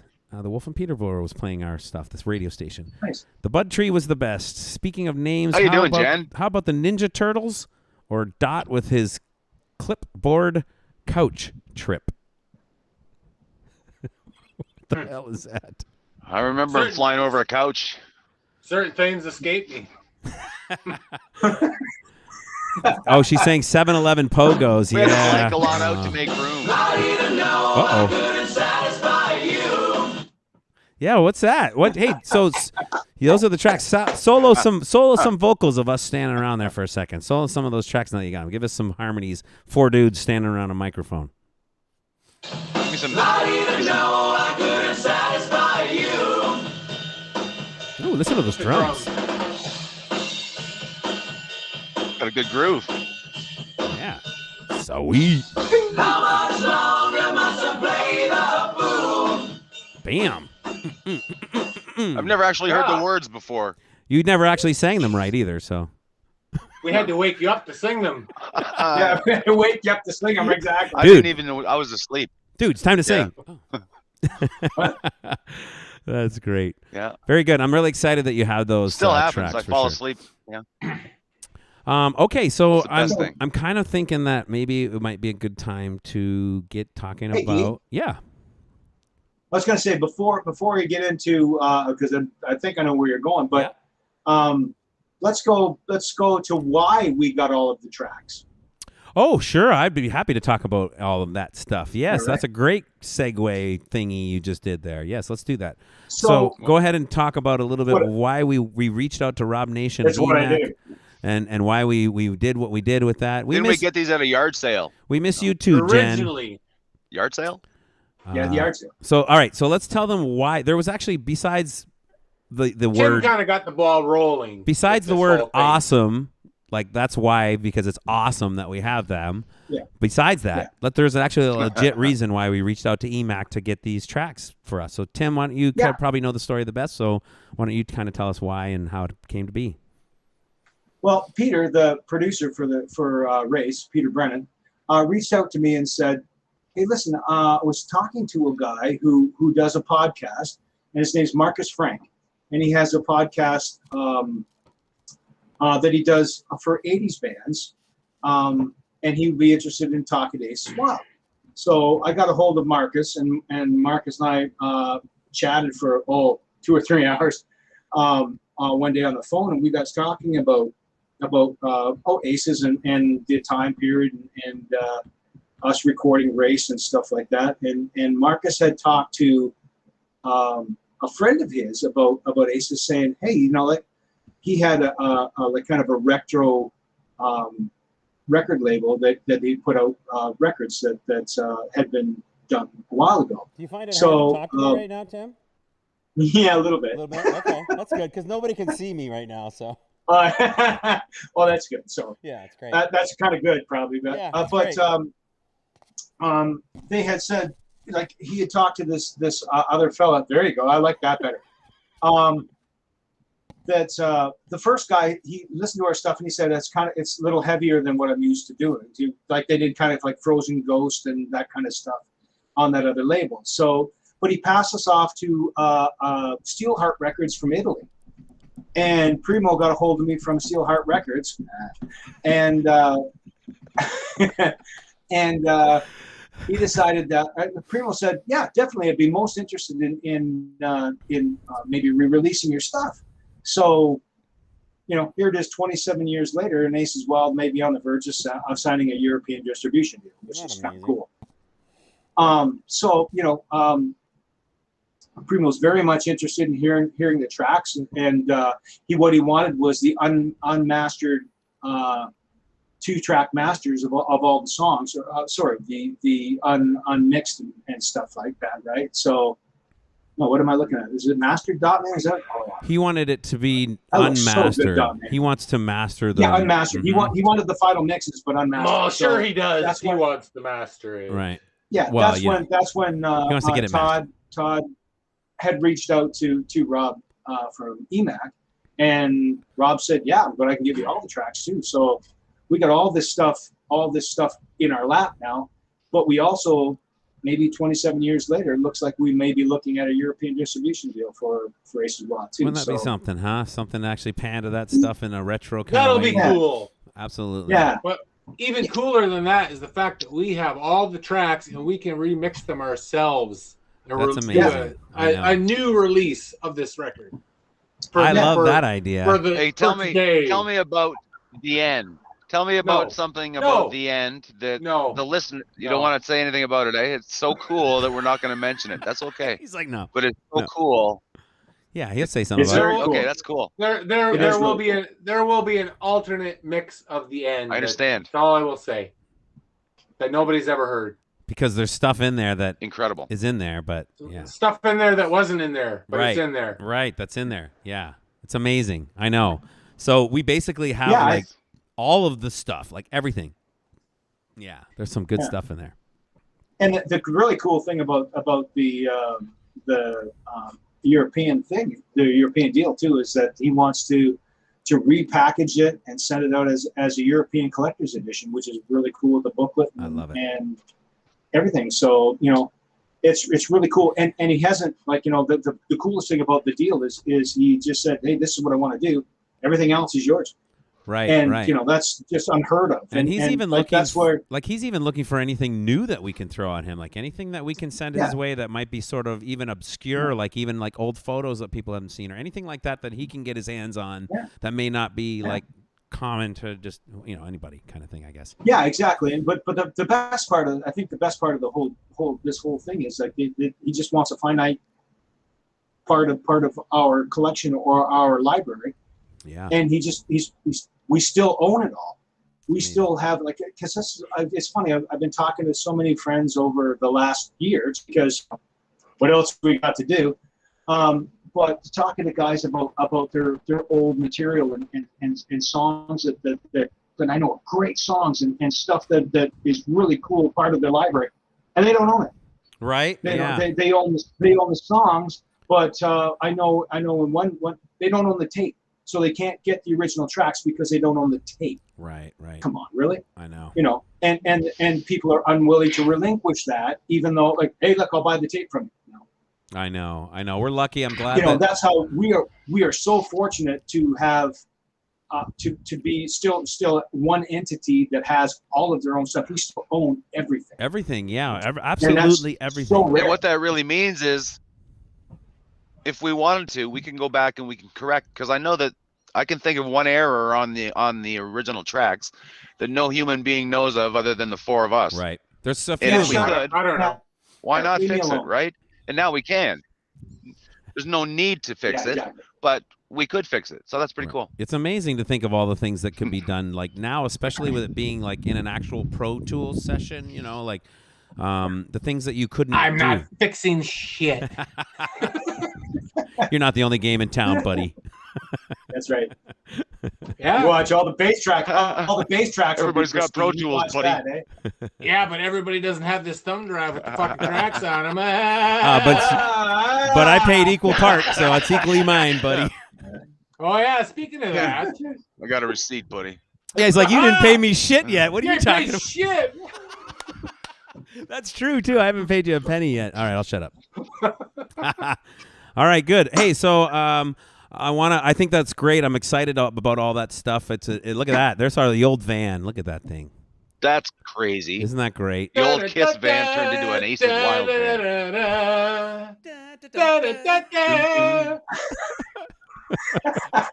Makes me think of your van before it got How many totaled, bands? Darren. How many bands can boast of Aces Wild band? That does- How many bands well- can boast their own band? It would be weird if any other band was boasting an Aces Wild van, though, wouldn't it? Well, no, would it though? They You wish. had the van. You had that van. Exactly. I did have that van, didn't I? What was it called? Yep. The Gee Team band? No. It was called the garbage truck magnet. That's true. It Yeah. like got smoked by a garbage truck. Oh, Yeah. that was terrible. Yeah, it got nailed. It I got just remember crushed. being in the back of the van, looking out the louvers on Yonge Street, coming out of the gasworks, and Coming out of seeing Toronto. some really weird stuff going on In the van or Yeah. outside of the van? outside the van. Oh, because there's probably I some was in weird the stuff van. I going was on in the back inside of the van. There might have been. Here's I'm not here's saying Hey, nothing. we'll talk about weird. let The me names see. have been tamed Chris to Brenner protect the stories. guilty.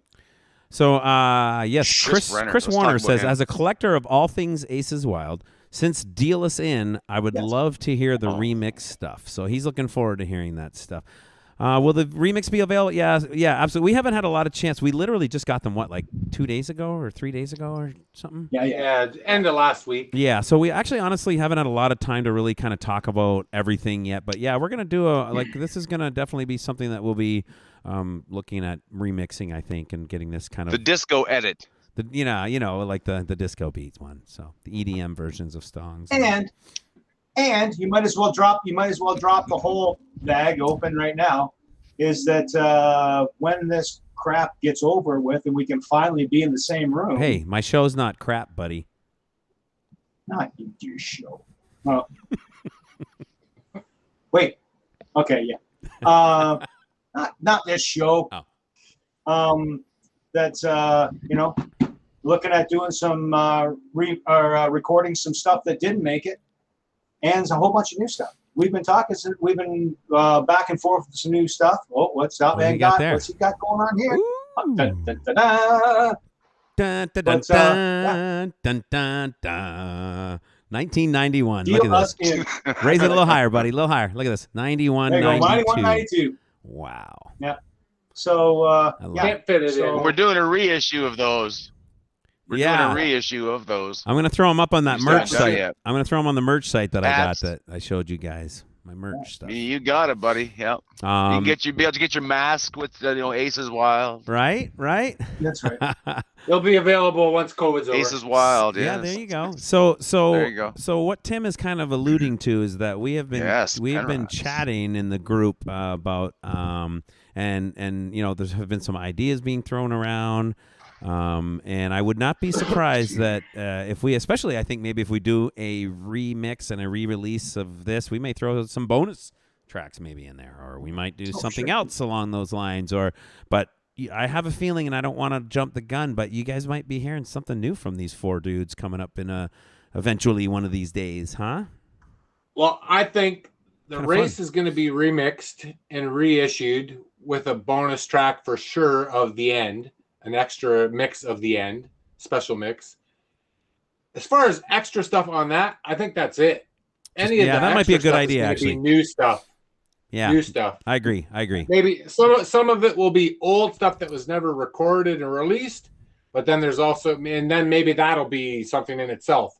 Old stuff that was written that never was recorded and released, maybe that will be the next thing. Right. Then there'll be brand new stuff that we're currently throwing around working on. And it's kind of fun So that we've been throwing ideas. Brand new stuff. I know I've been the least of the active one in the chat with the ideas and all that stuff, and I think you guys understand why with all of the stuff going on. And I've been working on trying to get these videos for the show ready, and but I think it's awesome that it's all starting to sort of we're throwing some matches at the fire right now. You know, things are starting to kind of just let's talk about some music here, boys.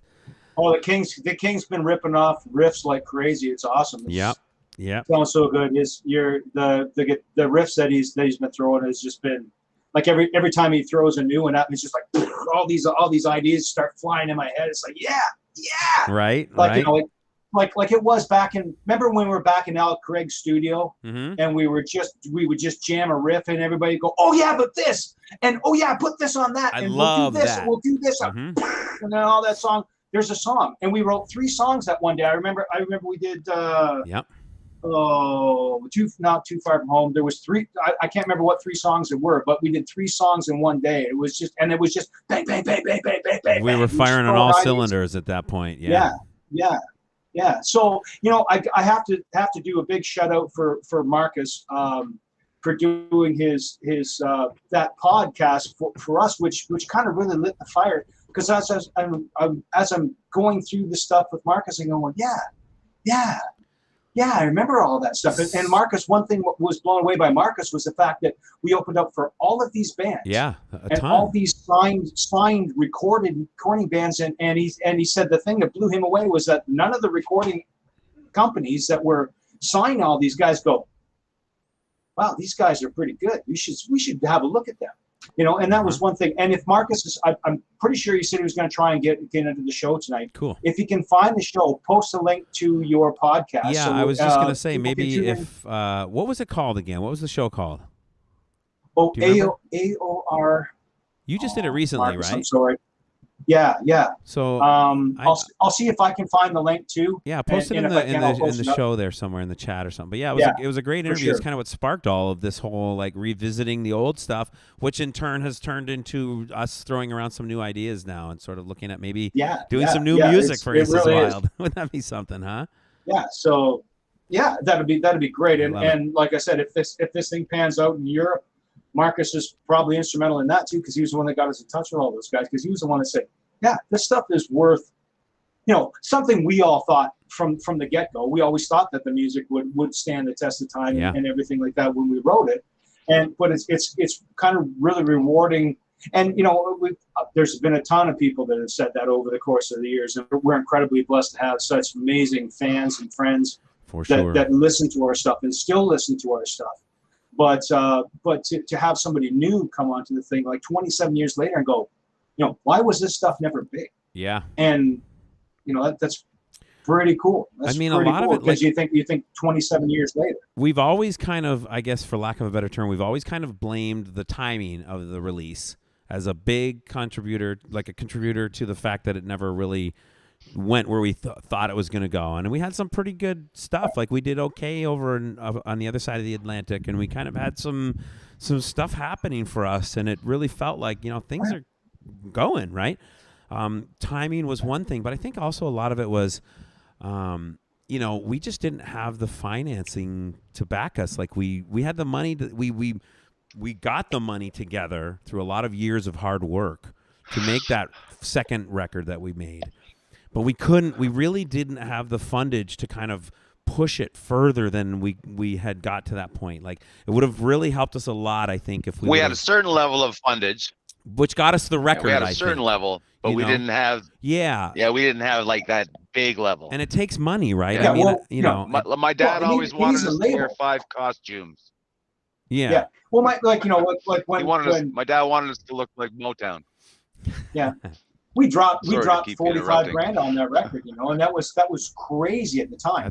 But the thing was that after that, we had the backing of Auto Records, which was just a small label. It Yep. wasn't anything, you know. And one thing Marcus did notice at the time, that we didn't have a video. Right. We didn't have any videos because we didn't have any money to make videos. Look at Exactly. Sire at the time when they got signed with A&M. A&M pushed all that money and put them into videos. Yeah. But there was no internet back then too. God, Right. we were there before the internet. I know, right? It's funny to think, but it was a bigger Yeah. world. Get our butt on! It was a bigger world Get our back then, butt though. on, you kids! Oh yeah, it was. Right. You know, and we had all we had to spread the product was word of mouth and radio. Honestly, And I've told this story a ton of You know, times. back then. Todd and I mean, JT and I, how many times that we've, gone to cities in advance just to hang posters on telephone poles.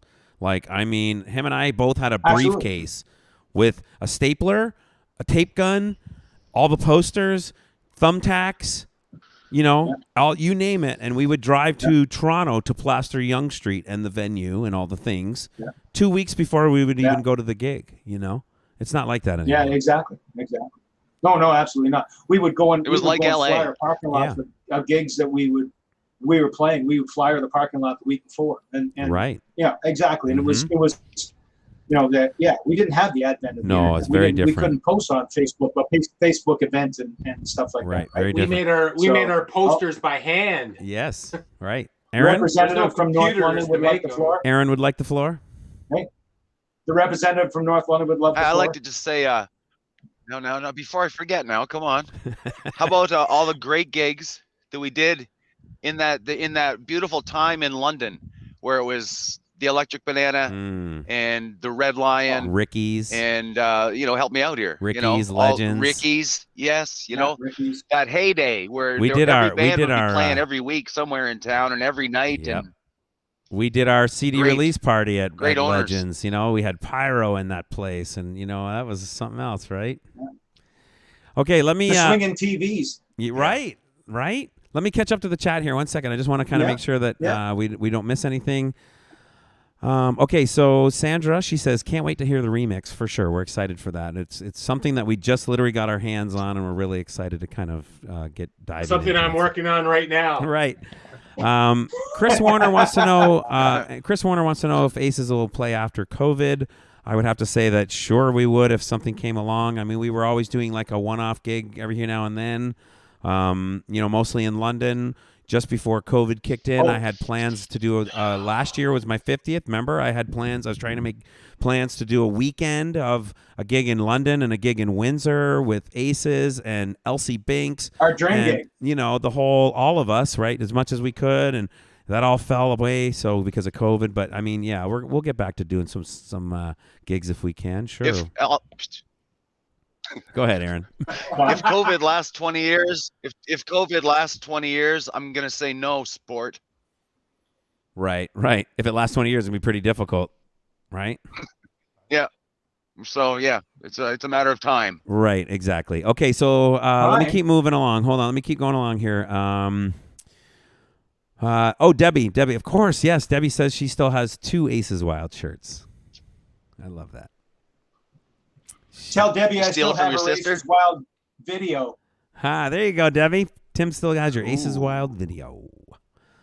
Kiki wants Nice. to know, are there any copies of Dealison still kicking around? He doesn't have that one. I'm sure we can get something for Mr. Kiki together, right? Well, just the ones that I've got personally, my Right. own personal copies. So I suggest. There's I've seen Mr. one on eBay a few times. Of Dealison. Yeah, we can get him something. We can hook him up. Yeah. We'll hook you up, Kiki. Reach out to like JT or Tim. We'll get you something. Oh yeah. For sure. Let's see. Jen Meacham, she wants us to remix Change or It's Not the Night. Oh my gosh, I'd love to redo Change. Matt Papino would love to redo Change. I think we should do that the redone version of It's Not the Night.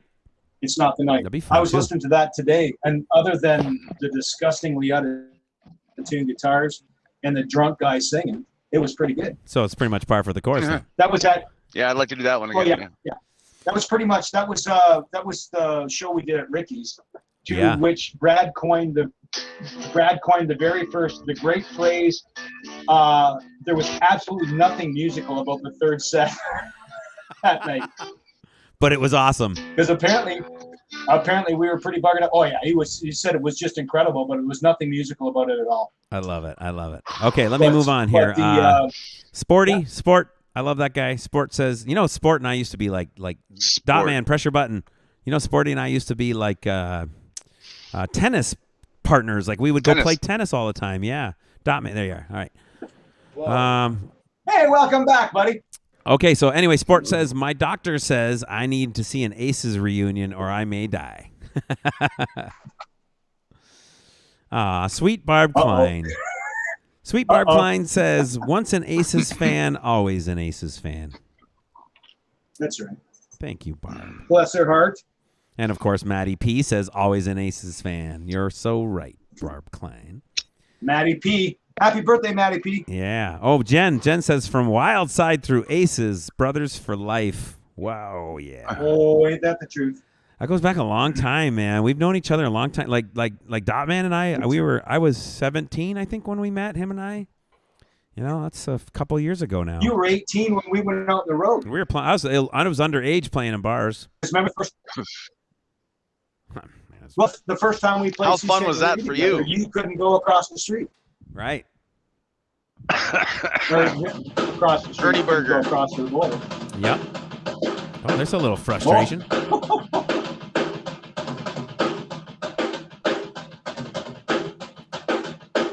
Yeah. That was not long. Well, it kept going for a while the guitars are. Oh, well, when I got the drum solo, it goes on really long, like for the whole song. Oh, I see. Okay, let me see. Let's keep moving on here.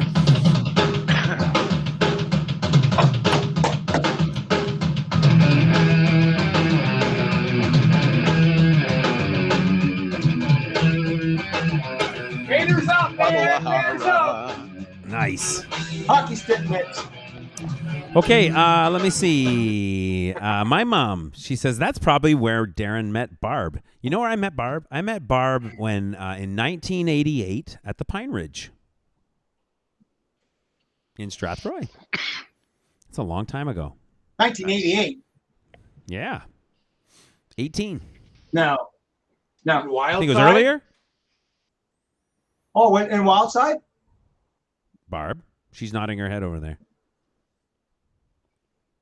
Well, I wasn't I couldn't have been. No, I was 18 in Aces Wild. I was underage in Aces Wild. Wouldn't be. No. Wildside was before Aces, man. Mm-hmm. Yeah. So I was of age in. I was of age in Aces Wild. Wildside, we got together with Aces Wild in the fall, like September of 88. Bun's forehead. It would have been 89. Fall of 89. Bun's frozen. Or something. Yeah, the fall of 89. Yeah, really? I know. Look at the forehead. Wildside was 88, 89. Fell apart. Well, there we go then. So I never really played underage with Aces Wild then. Where's Bun? I would have been 19. Yeah, well, it would have been 19 here. Yeah, you would have been 19. Yeah. But it would have been you were underage going to when we went to Sault Ste. Marie. It was Backstreets. Remember Backstreets? We couldn't. That was. You couldn't play there because it was 21. That was Quebec. That was Montreal, and Sault Ste. Marie. We lost. Fun's been lost for years. He'll come back. He'll figure it out. Or he just turned his camera off because something inappropriate was going on. Well, there we go, Barb. We just learned a lesson that it wasn't 88. It must have been 89. Interesting. Yeah. Okay, so let's see. Mike September Marion. 89. Hey, Mike Marion, chilling with Belair, Dupes, and Gaves. Nice. Holy cow, there's a flashback, my Bell River boys.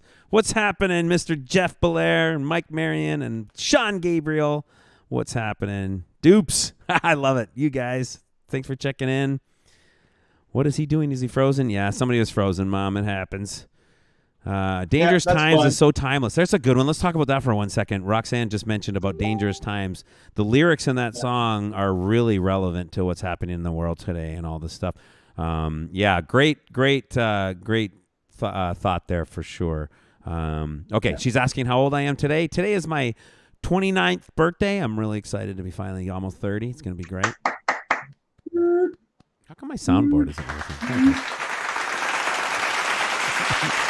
No, I'm actually, I am 51 today. 51 years old today. So, and then my mom says, "Oh my, that means I'm really old." Well, Come on, Bev. I mean, what's the alternative, right? I'd rather grow old. So, yeah. No, Matty Mom, P, you're not old. I'm old. You're like mud. Thanks I know. again for that, Tim and JT and DC. I can understand why Bun didn't. I'm not sure. I missed something. Still a long time ago. Gabe's. I'm like, man, shit show. Jeff's jamming. Right on, Jeff's jamming. Well, he should be listening. Tim's gone. Tim's back. So did we lose him? Let me see. I'm gonna like see if I can get him back in here somehow. I don't know what happened to him, but I get him back in. let me see if I can So call him. it was funny. The one thing while you're trying to get Bun in, when I was talking to Marcus about race, when we were writing the songs of race, we started writing about 92, between 92 and 93. So we recorded 94. So 92, 93 is when we recorded, we wrote all those songs. And yeah, like I said to Marcus, and I didn't realize until I was talking to him that everything we were writing about on race is what's pertinent right now. Right. Mental health, racial inequality, dangerous times, like all that stuff. It's all this, like, it's slipping away. It was all about and dangerous times. It's all about racial inequality. Right. And the actual the cover for race was more pertinent than ever. It's really interesting. I mean, when we think about, like, even just the cover of that album and the title being Race. We did this in 1994, and on the cover of that album, if people haven't seen it, I know I have a picture here. Let me see no, I don't actually have it handy in the show, but on the cover of that album, in those days, that happened. Yeah, there you go. So I don't know how well they'll pick it up, but on that cover right there, there's like, so you can see some sort of lemmings and rats running off the edge. So it was to sort of represent sort of the rat race. There's a clock down in that edge, that cliff edge. That was to represent, like, the race against time. There's Rodney King being, like, sort of beaten by a police officer over top of a billy club, and that was like the whole at that time was the LA riots, and racism. Yeah, Martin Luther King is represented in there, and it's all representing racism. The words in Dangerous Times start off with, black man hides behind a wall of fire, white man hides behind the shield. With all this hiding going on, who knows what the fuck is real? And when you think about that, it's still the case today. When you think about the black lives and the police, the badge, the bullet, all that stuff, there's been a lot of that still going on to this day, and it's terrible when you think about, we were writing songs about that stuff back then. But I missed the point. I missed it back in 93 when I wrote Dangerous Times.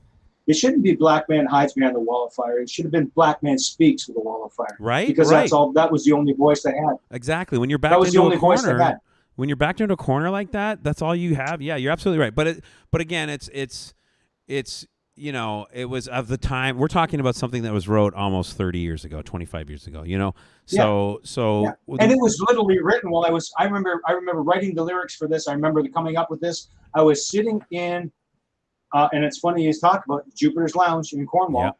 Was sitting there watching the TV. Remember the big room at the end of the hall? Yep. Where everybody used to hang out. I was sitting in there watching TV and watching LA burn. Yeah. And that's when I wrote Dangerous Times. Absolutely. It was kind of cool because it was just one of those things where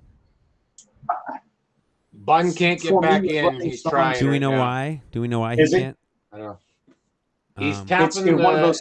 He's hitting the button that says join video chat, but he can't get back in, he said. I'm going to see if it seems like I tried to do something and all it did was kind of like boot me out. Like it didn't make it worse? No, it just kind of affected what was happening in the stream. I'm going to try again.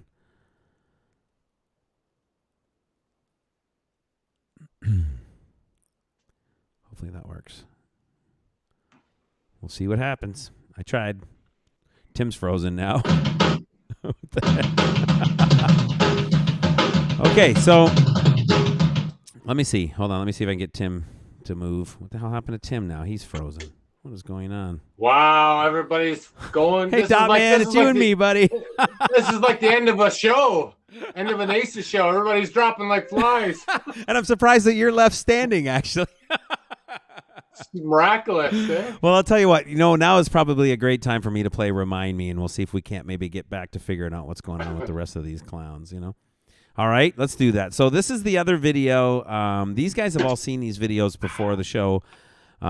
This is a video for a song that we were a part of a contest, and we were voted as one of the winners, and we got to go over to the studio in Michigan here, and we recorded this song.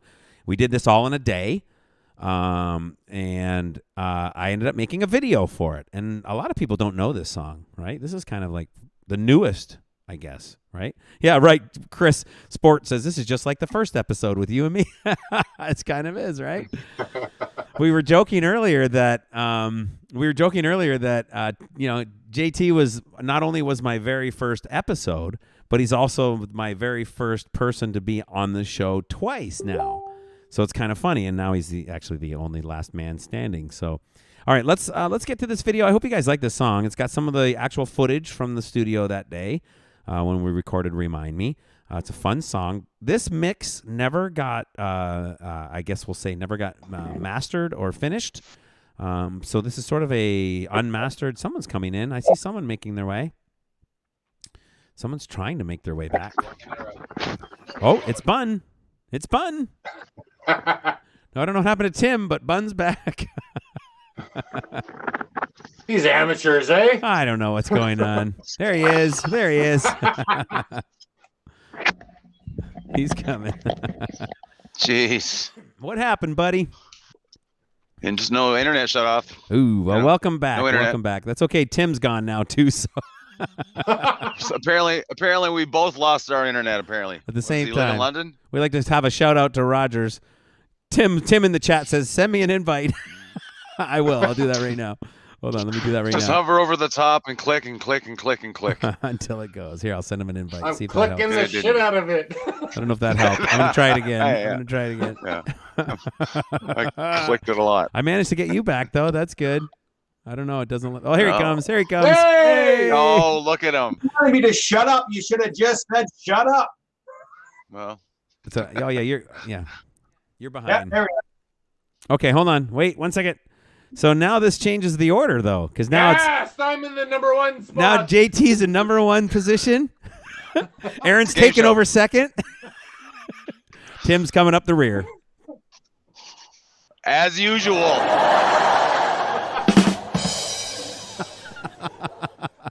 And Tim's frozen again. Oh, he's not frozen. He's there. It was just he was kind of confused for a second, I think. Okay, listen. So I'm going to play the next video because I'm excited to play this for everybody. Let's talk a little bit about this experience for you guys. And we got to go into Pearl Sound and we did this song.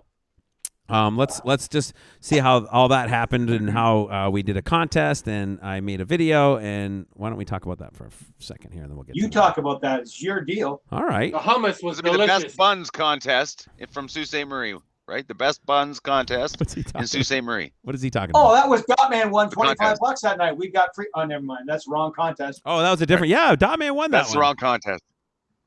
Right. All right. There was something else crazy about that show. I'm not going to bring it up. That night. Yeah, I think I That remember contest. too.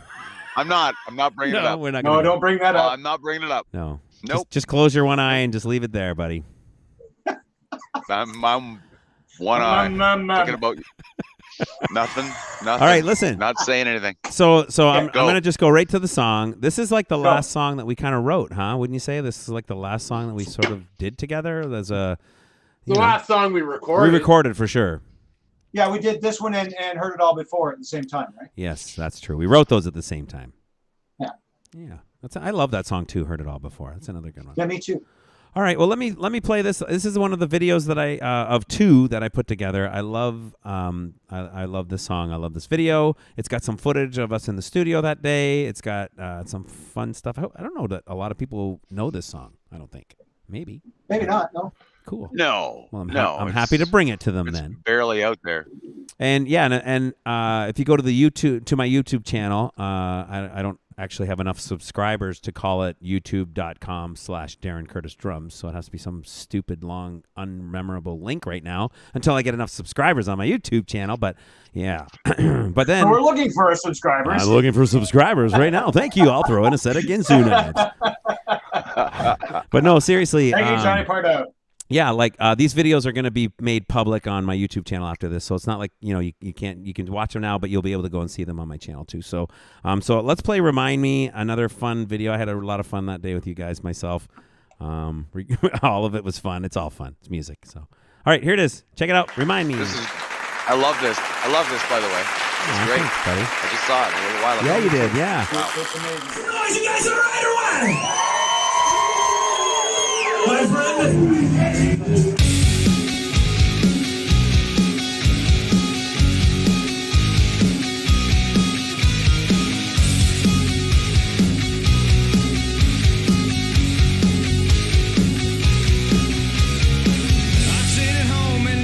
Disconnect the phone. No one needs to know that I'm here all alone.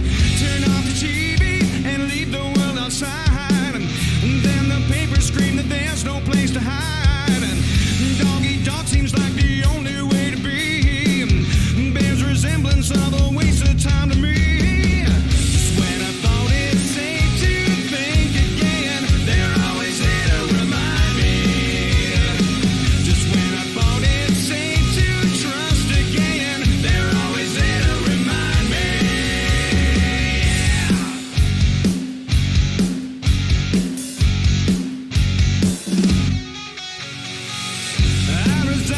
to the fact that it's just me. It's not the first place that I would rather be. Bones in the closet and the wolves outside the door. I told them everything and still they look for more. Stripped to the core, there's nothing left to guess. Just give them something close, so make up all the rest. Just when I thought it's safe to think again, they're always there to remind me. Just when I thought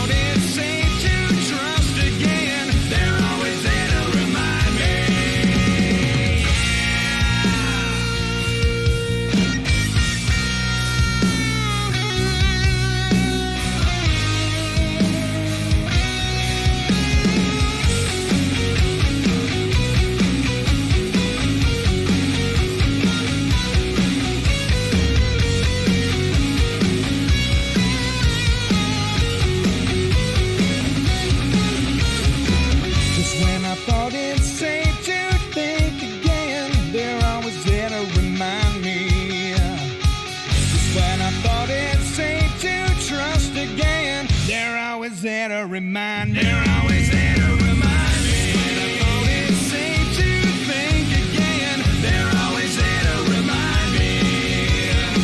Just when I thought it's safe to trust again, they're always there to remind me. Just when I thought it's safe to hope again, they're always there to remind me. Just when I thought it's safe to live again, they're always there to remind me.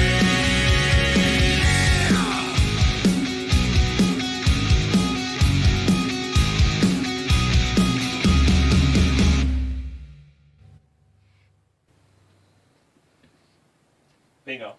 Yeah. Sweetness for the whole. Dude, that was f***ing great.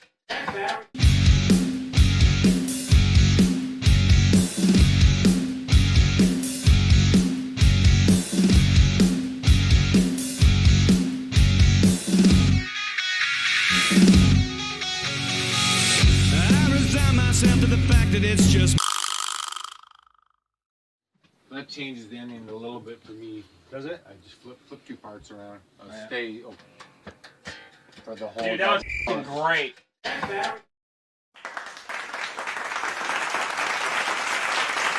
All right, you guys, I'm having a great conversation with my fellow bandmates from ACES Wild. I hope you guys are having fun so far. Holy hair, right? Great video, great song, filmed at Pearl Sound Studios in Canton, Michigan. I hope you guys are enjoying yourselves. It's my birthday show with my brothers from ACES Wild. I just wanted to take this moment to say thank you all for being here and to remind you who I have on the show next week. It's going to be a good one. Check it out.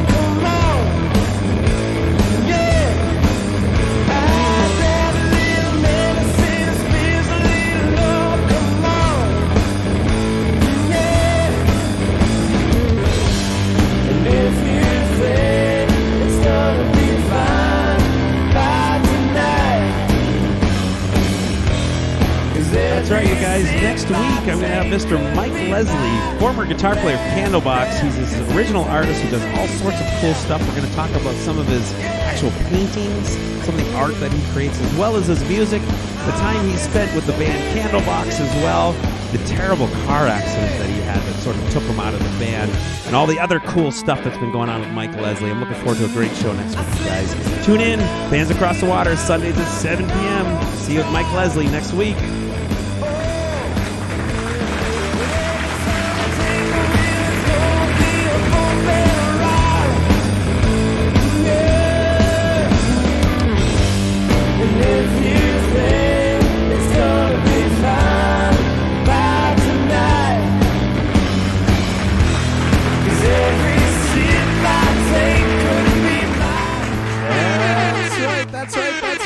Another great show next week. I'm looking forward to it. And I got a great show this week, too. I'm super happy to have these guys on with me. These guys are like my brothers, and you guys know who these dudes are. We've been, in a band for a long time, and I've shared some awesome moments with these fellas. So let's get them back on camera. I'm looking forward to talking some more with these guys. Hi, guys. Welcome back to the show.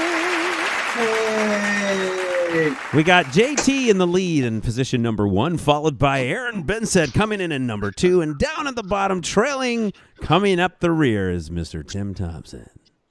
I think it's bringing up the rear. Oh, is it bringing up the rear? Oh, see, I always mix that up. I'm pretty sure it's bringing up, it's not coming up the rear, I don't think. Wow, I never thought that you actually would be able to teach me anything about stuff like that, but thank you. I gave up trying. I'm sure you did.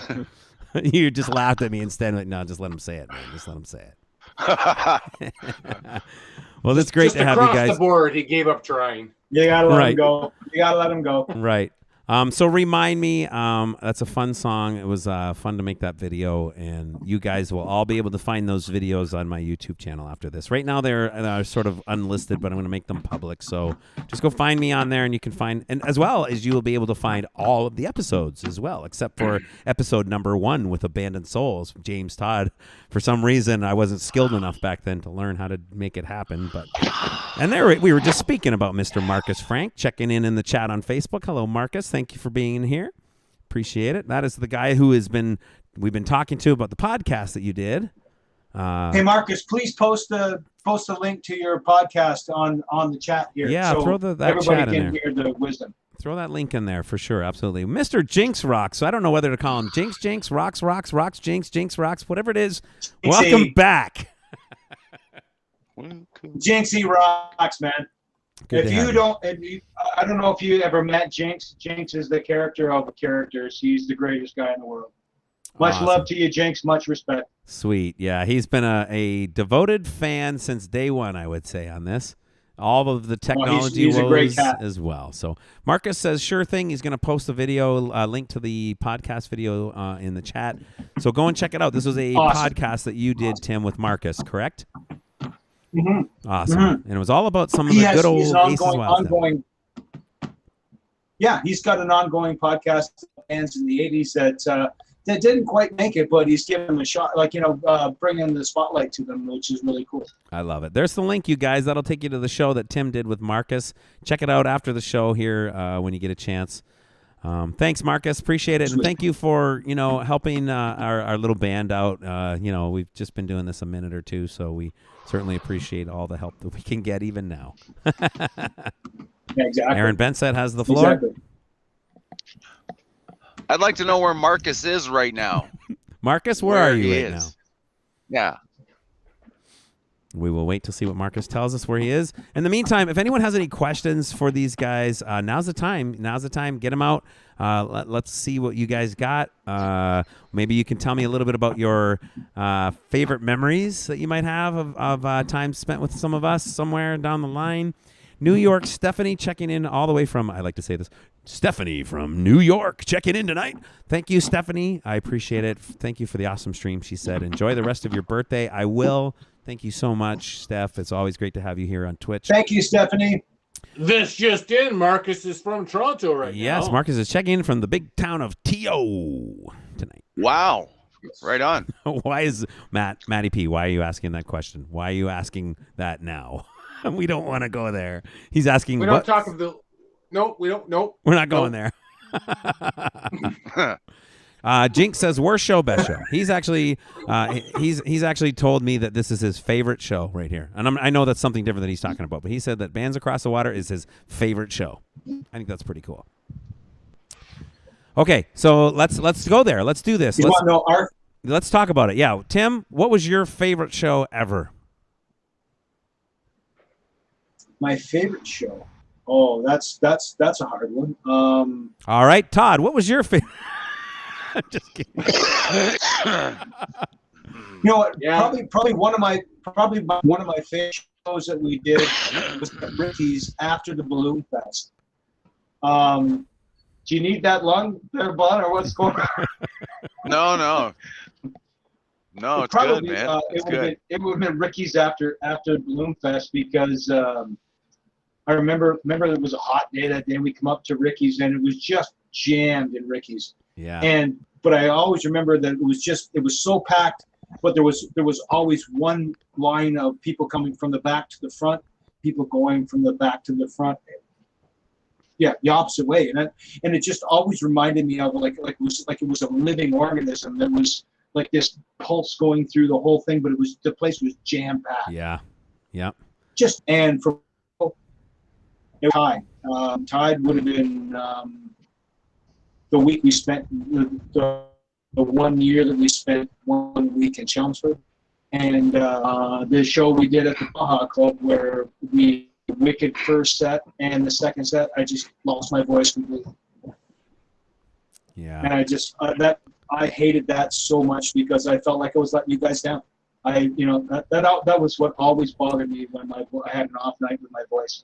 I felt like I was letting you guys down. Well, because I mean, you guys always had my back. Well, just for you didn't let us down, dude. Just Your for the voice record, let us down. You didn't. And just for the record, we gave you like the dirtiest looks behind your back as we could. We were looking at you like you jerk.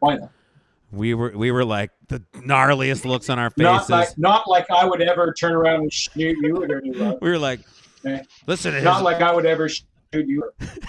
I'd look over at Dawman and he'd be like, oh, that's hilarious. All right, what about you, Mr. JT? Favorite show? Fire him. I can't say a favorite show. Probably one of the highlights would have been Tim, you're a little Mitchell laggy show. right now for some reason. Your internet's kind of being weird to me. Did you call him a little faggy? Laggy. Oh, laggy. That's right. No, for sure, one of the highlights was the Kim Mitchell show, just because of the scope of it all. Right? Me too. I don't know if that was my favorite show, but it was definitely a highlight, a very fond memory of being on stage in that type of atmosphere. I couldn't pick just one favorite show. My favorite. Would you say that's because you probably can't remember most of them, or? No. I remember most of them. Well, it should be. I remember most of them. Dude, I remember most of them. I'm kidding. As a percent. I think you guys can all attest to this. The fact that we played together for so many years and we played 6 nights a week for so many years, that something special happens when you have that luxury of having that, which nobody pretty much has anymore today, right? Yeah. If we all said tomorrow, let's go back on the road, we would not be able to play 6 days a week. Nope. Forget about COVID and all that. Just right. That whole thing doesn't exist anymore. But we were playing 6 nights a week, week after week after week after week, and it happened a lot. Probably towards the middle of our touring days, where we'd been playing so long together that just that chemistry just was inept, right? Mhm. Was that the right word? I don't know. I get it though. Yeah, we were a well-oiled machine at that point. But I don't know if it was. We certainly were inept. Yeah, sometimes that wasn't the right Adept? word. I know. Sometimes I don't know if it was the proper mix of alcohol, the proper mix of atmosphere, the proper mix of whatever else. Just when everything kind of hit, you were just something magical on stage. You felt it. Yeah. You felt it, and I that still is elusive to this day to be able to feel that on a stage. Love I it. haven't felt it since those days. It's just bizarre. It's hard to explain, but it was a perfect mix of everything. Exactly. Yeah. It was a blend. And I know exactly what you're talking about. And It took the three of you guys. It took the full bar. It took the music all to be perfectly in sync, and that feeling just it's otherworldly. Absolutely. That's why I think we keep playing music to try to get that again. You know? Nice. Aaron, what do you think? What was your favorite show? My favorite show, well, before going into it, I was thinking the Warrant show was going to be my favorite show. Nice. Because I was going to get to open for Warrant. And then it turned out that they sucked hard. And we kicked their ass right off the stage. And that was awesome. But that's not my favorite show. My favorite shows were all the A bars.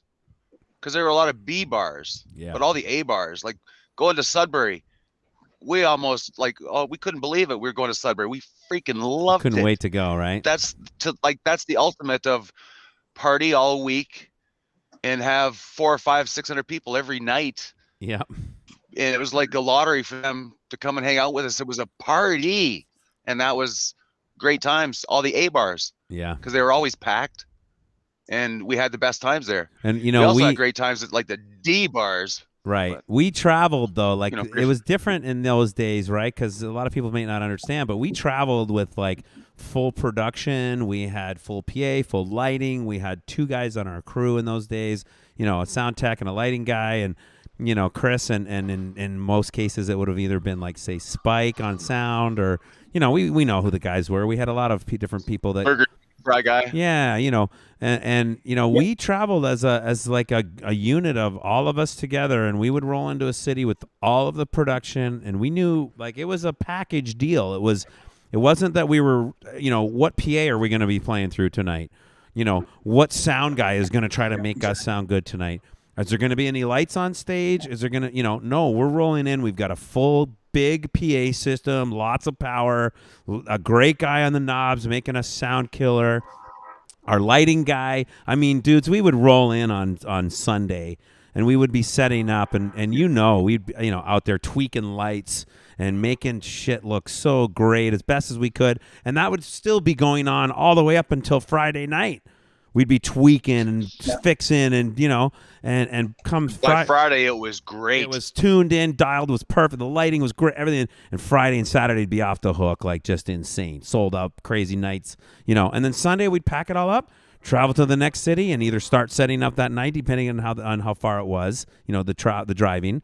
And if it was a long distance, we would get home. We'd go to or get there. We'd crash out.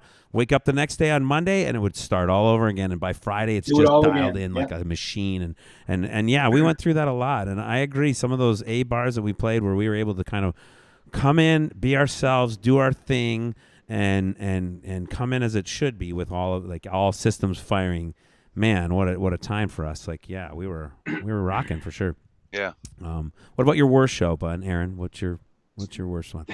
Worst shows.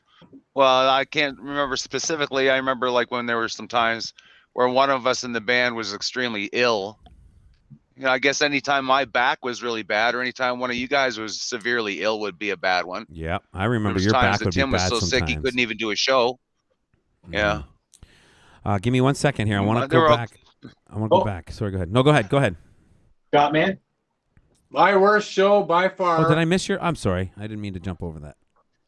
My worst show by far was in Cornwall. After that drink. That's true, dude. That's true. That's fair.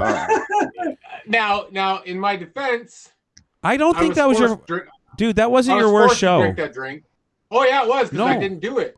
You weren't there, so you didn't finish it. technically play a show that night. No, you guys dragged me down to the stage after I told Poor you guy. I can't do it. Poor you guy. didn't fucking believe me. I couldn't. We do weren't it. going I to take it out of your pay. Yeah, we were like, no, we're not docking your pay. You're doing the show. I proved it. I showed you I wasn't going to do it. Oh, I you poor remember when you fella. guys. I remember when you guys hit the first note of Stone Cold Crazy, which I was supposed to sing. And I stood there with the blank. Oh, you poor guy. I don't think I hit a single note that was correct. No, And I don't think I sang a single English word. no. No. And it was probably That's all from I all those remember. drinks. How Yeah. did you even get through that song? How'd you even get through that? I don't even remember. But it was probably the next song. I remember. After that, I laid down, and that was it. That was I it. had mine. Oh yeah, I remember after having the drink. I remember dragging the chair out because I remember the acoustic was wireless, and I Yeah. dragged dragged the chair out in the middle of the crowd, Yeah, I remember that. and we played Dead or Alive. Don't remember how I got through it. All I remember thinking, this sounds great. So- And then at the end of the song, bong. All you hear is the bass. Bong. Oh. What the hell is that? Now you see bong. Oh, poor guy. He was a There wreck. is audio I of can't. shows of those shows. Yeah. There is audio. I don't know That's about all the I can vomit remember show. saying. but- I can't. My only So I ended up playing bass for the rest of the night. honestly, I think the only saving grace for the drummer that night, truth be told, because if I would have been where he was at, the show would be like, yeah, no, you guys are gonna be like, you're done. Acoustic is what you're gonna have to try to do. Good luck, fellas. Yeah. You're as trash as him and me, and yeah, no. So, but honestly, and I'll never forget, like the saving grace for me is I never really I got the alcohol into me, but it didn't stay there for long. It Yeah. was with literally as soon as I just can't do that. I can't. I tried. You know, and even to this day, I just can't. Those shots sometimes, man, it's just, I just don't know, thanks. But I remember taking about half of it, and I thought, like, the guy was like, you got to do it in one drink. And I remember saying, I can't do it in one. I got to do it in two, please, please. He's like, all right, you can do it in two. So I took my first one, and I'm thinking, oh, my gosh, this is taking forever. And I put it down, and I wasn't even a third of the way done yet. And now the second 2/3 of it, I'm supposed to do in a whole thing, right? I was like, oh, my gosh. JT did it all in one thing, like from top to bottom, right?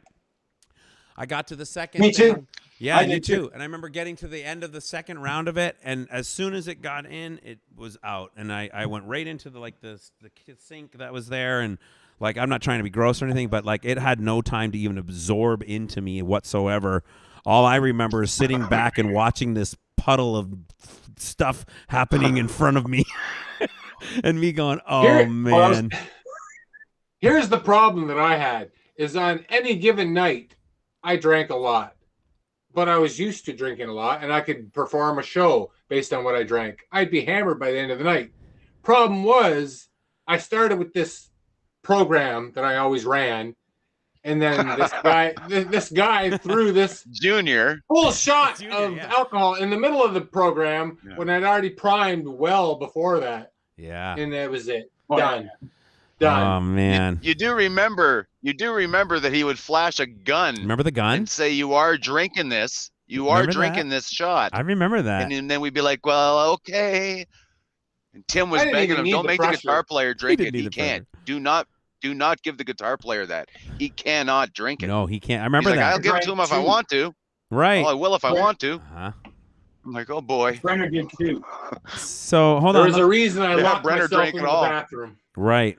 I remember. You did. It was something else, man. It was something else. I'll never forget that one for sure. It's one going down as sort Horrible. We did have great parties in those bathrooms. of. Yeah. I gotta say, not that night. So What other nights? my mom is checking in and she says, so nice seeing all of you guys. You have been good friends for a long time. I'm ready for bed, so sweet dreams to you all. Thank you, Barb, for making Darren's day special. Thanks, Mom. Have a good sleep. Good night. We love night. you. Let's see what else. Good night, Mom. Love you.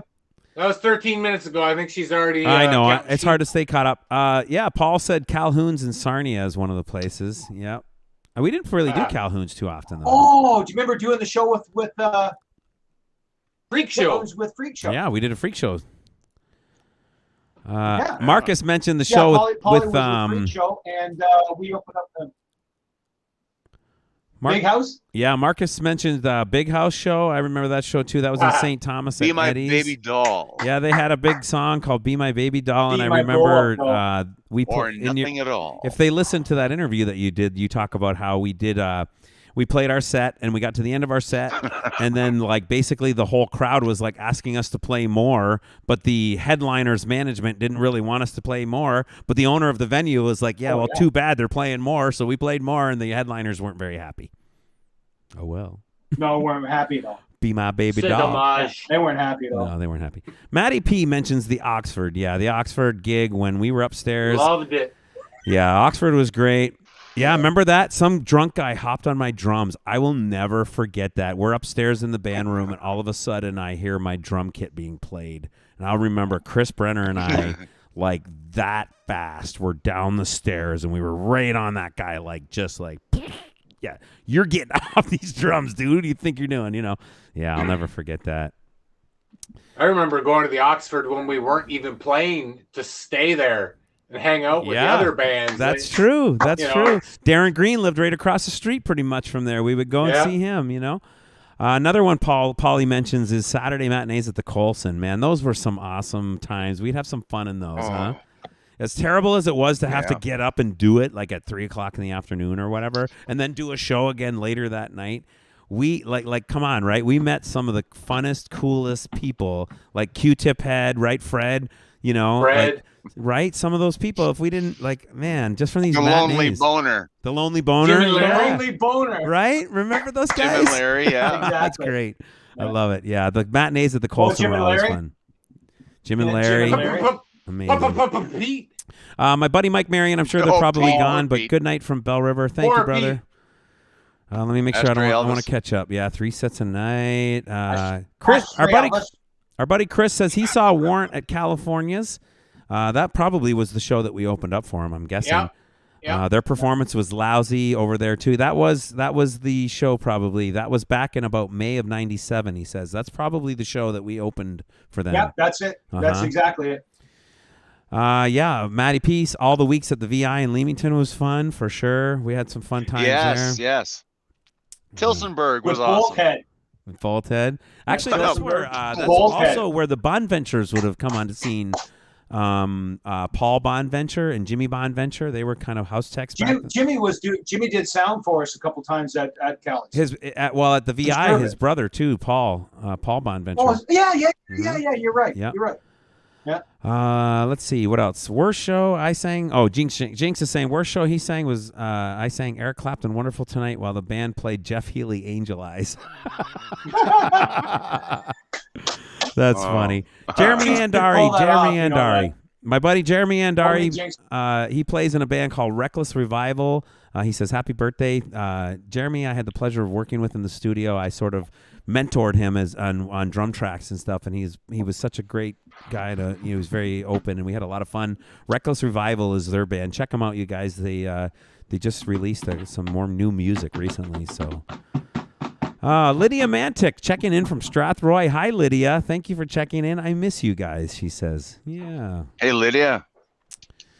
Want some Sambuca? Right? Michael Ward. Michael, thank you. Awesome get together. Thank you. Greg Scroggs. Yeah, I remember. I think this is what I think he's going to say. He says, speaking of Sarnia, didn't Dotman meet a certain young blonde lady there named Roxanne when I booked you guys at the old club called the Hollywood Tequila Rocks? Right? Yeah, that's right. Greg That's Scroggs right. made a Yeah, match in that's heaven right. right there. About 25 years ago, something like that. 95, 96, 96. And she's your beautiful 1996. wife since then. Isn't that crazy? Wow. Thanks for being like what's that guy? I'll be back in 2 and 2. Chuck Woolery. Thanks for being the matchmaker there, Mr. Scroggs. 2 and 2. Right? I'll be back in 2 and 2. Thank you, Angela Caldwell. Happy birthday, Darren. She says, thank you. I appreciate it. Thank you, Jinx. What do you got there? Where's my hair? Look at Where the that. hell's my hair? There's their wedding picture right there. That's Dotman and Ann right there. Oh my gosh, that's wonderful. What happened to my hair?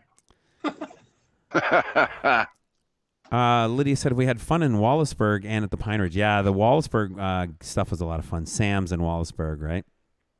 Christina Oh, Parker. We did get into a lot of trouble. Christine, A remember? lot of trouble in Wallaceburg. You guys remember in Wallaceburg they had some strippers? They had some male strippers coming in on like the Sunday or something like that, and they had the sign up front that said male strippers, and we changed it to say lame strippers. lame strippers. You remember that? Yeah. For like 2 days it said lame strippers up there.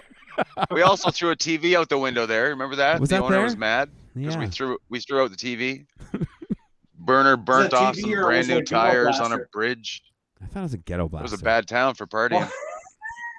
Christina Parker checking in from London says, Yeah. happy birthday. Thank you. Appreciate it.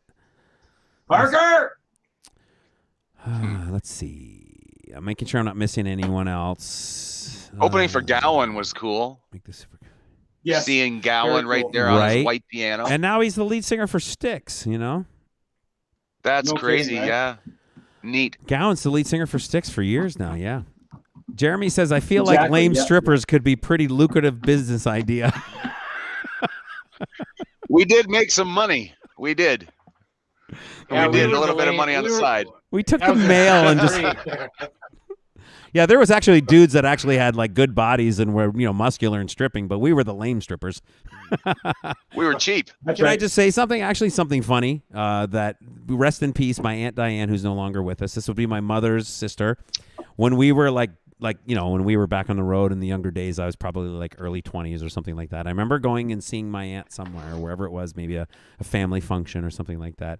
And I remember her pulling me aside, and this is no word of a lie. She pulled me inside, and she had this like really deep conversation about how I could be a male stripper. So this is my aunt was telling me how, you got the hair and, you know, and you're handsome, you could probably make a good living as a male stripper.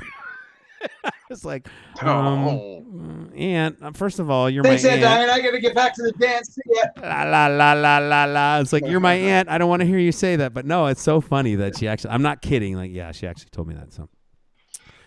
All right, let me see. Okay, I think we've covered everything in the chat as far as I can tell. I don't want to miss anything, but I think we got it all. Okay, and then did we get to everybody's? Did I miss anybody's gigs stuff? Best, worst? Nope. Got everybody? Everything's good. All right. Really liked the time when that time in London, Ontario, when for a few years was that downtown stuff. That was like Hollywood for all the bands in London. You know? It really was. Yeah, it was a It great. was the Such whole a scene period there of was time. crazy. I remember. I don't remember. Yeah, the London scene was excellent. I bet you Lavard was probably the one that jumped up to play drums, and I remember singing "Shake a Leg" probably. And I remember going out the window at Ricky's, out behind the drum kit, climbing out the window with the wireless mic, and I'm singing away On the like, street. On the street, yeah. I'm singing on Richmond Street, and like people are walking by, and I'm just screaming at them, "Shake a leg!" You know, like what the hell is this dude doing? Yeah, great. Favorite Some of food? the best was when we played at Electric Banana and we had a practice room upstairs. Mankind had a practice room right next door. Lavard also jammed in the same room as us. There was Tap Lash downstairs and Buffalo Brothers down Buffalo there, Brothers. whatever they were called at the time. Nasty Right. Class.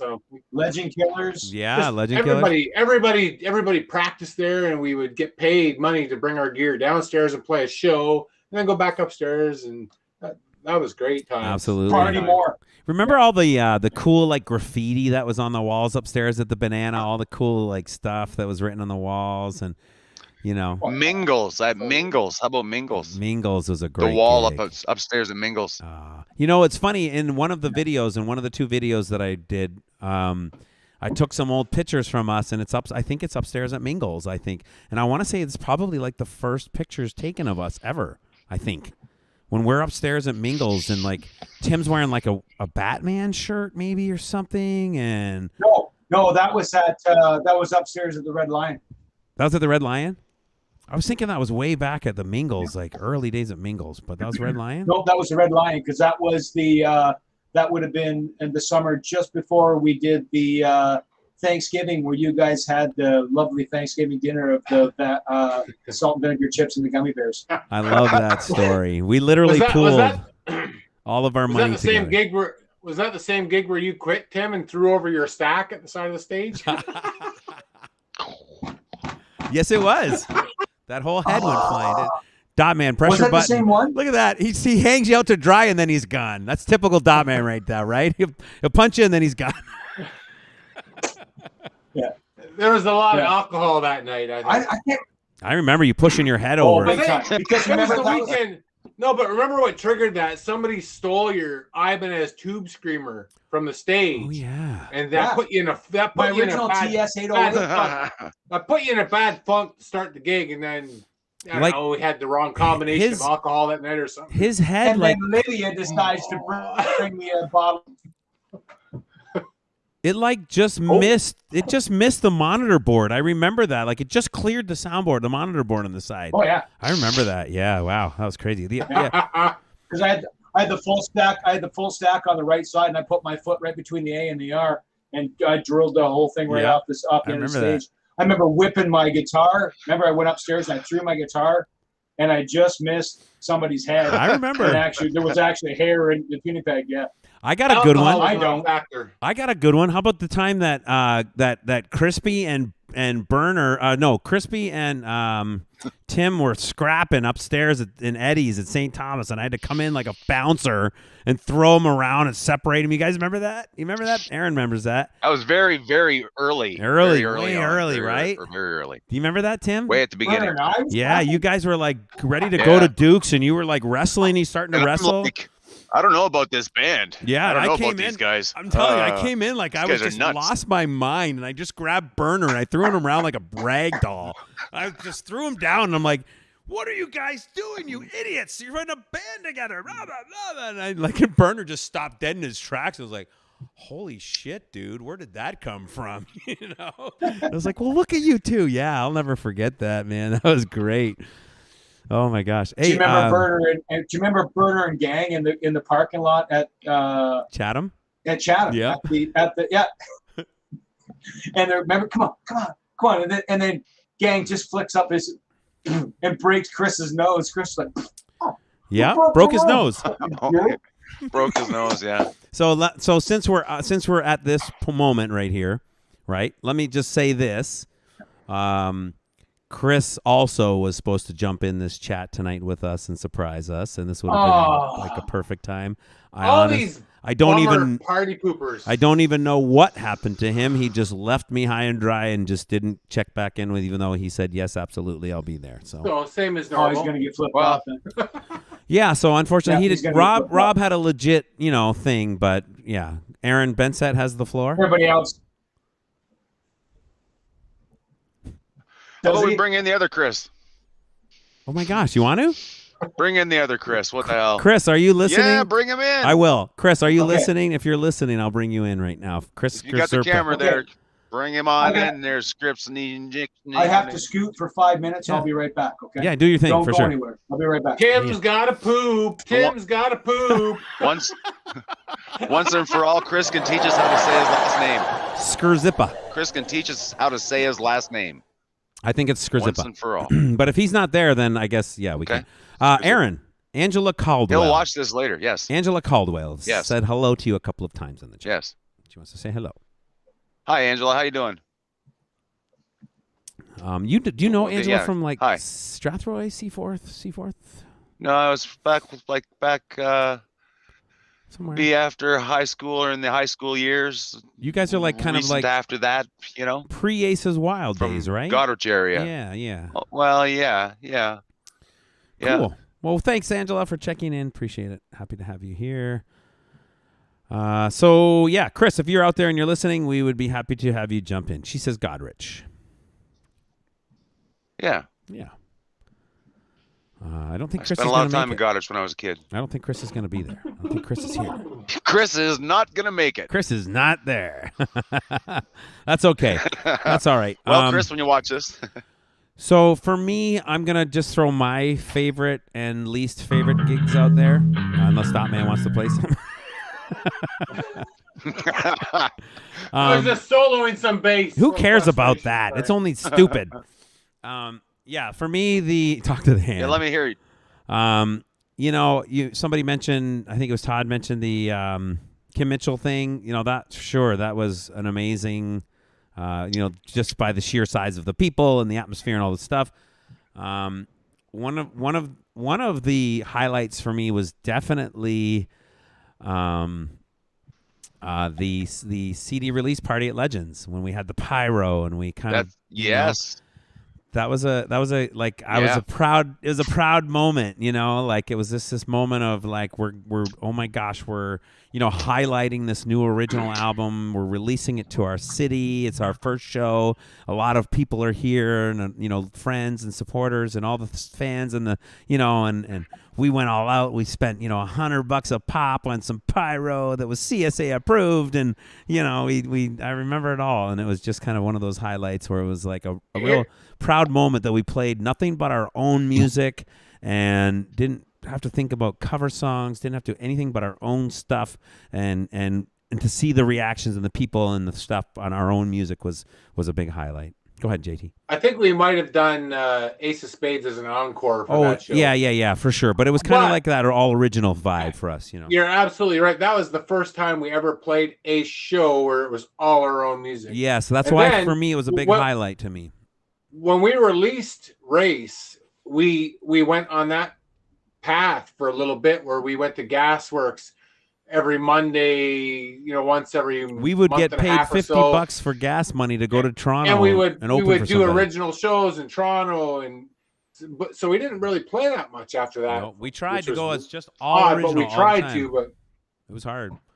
After being a cover band / original band for all those years. Well, had we not done that though, right? We would have never had the money or the fundage to do the albums that we did, or what we did manage to do. If we didn't spend that time on the road making terrible, money individually and banking whatever we could, and we never would. We didn't bank anything, man.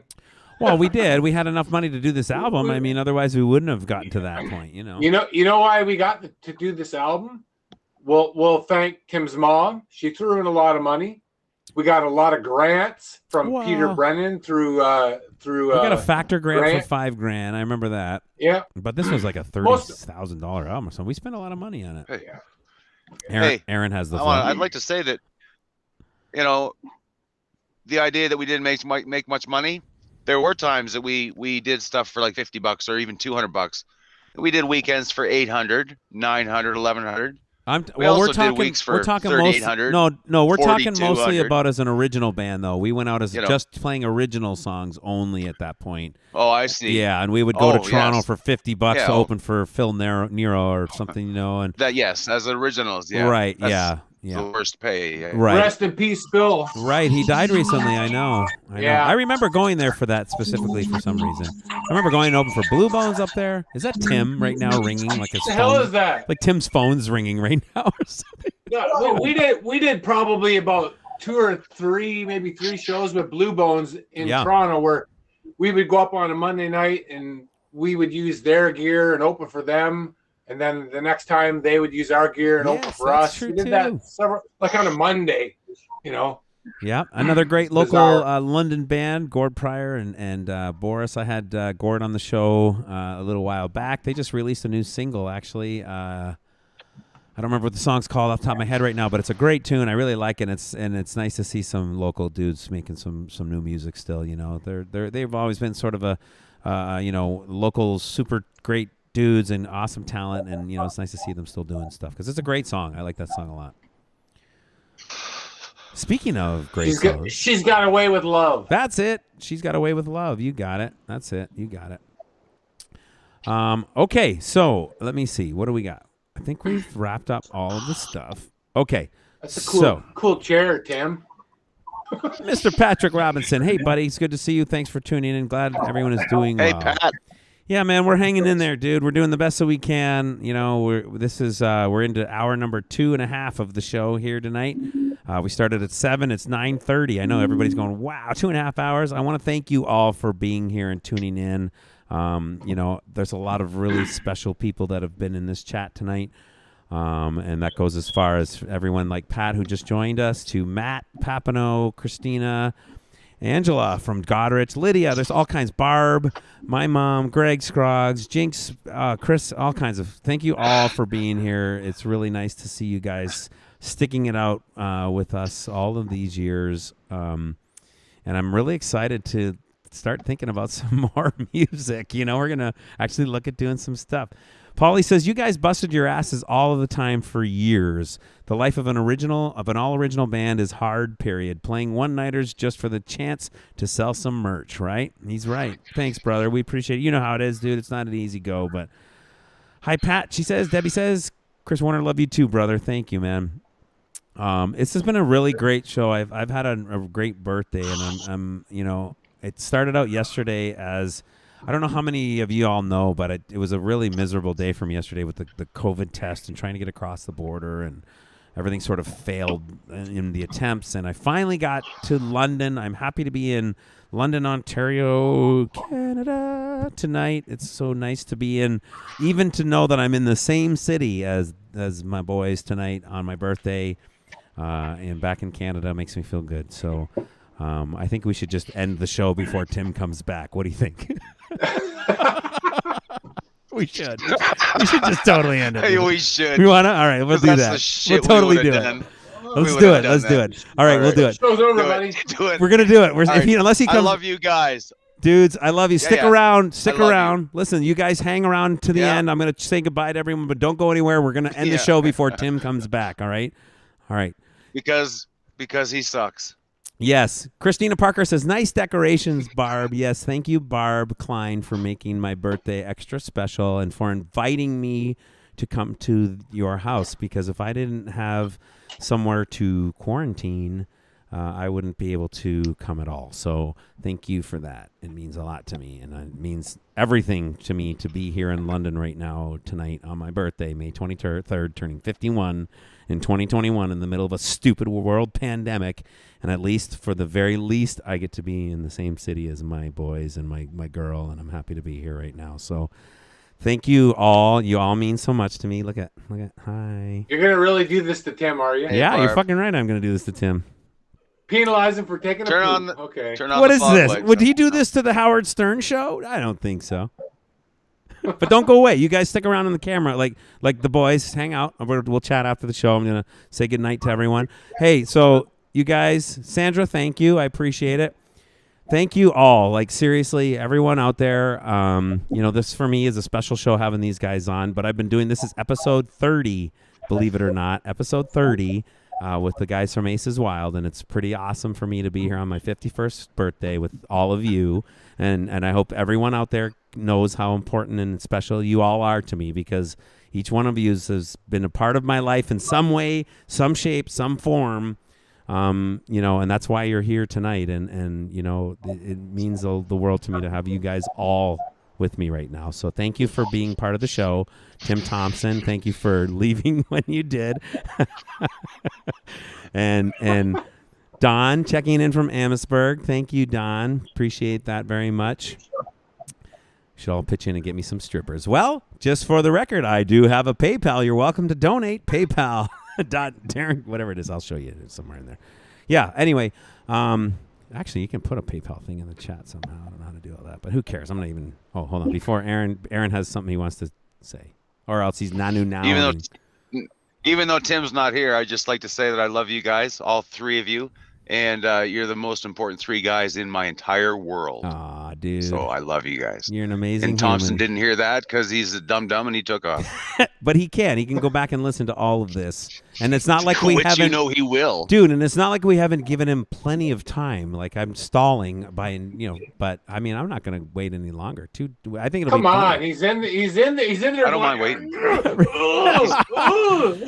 Oh Lord, there he is. Remember, here he comes. And let's just pretend we're saying goodbye when he puts his earbuds in. Watch, we'll pretend we're saying goodbye. Probably an infection. Watch, we'll say saying eye goodbye. infection. So thank you all for being on the show, and it was great. And have a good night. Peace, guys. Thanks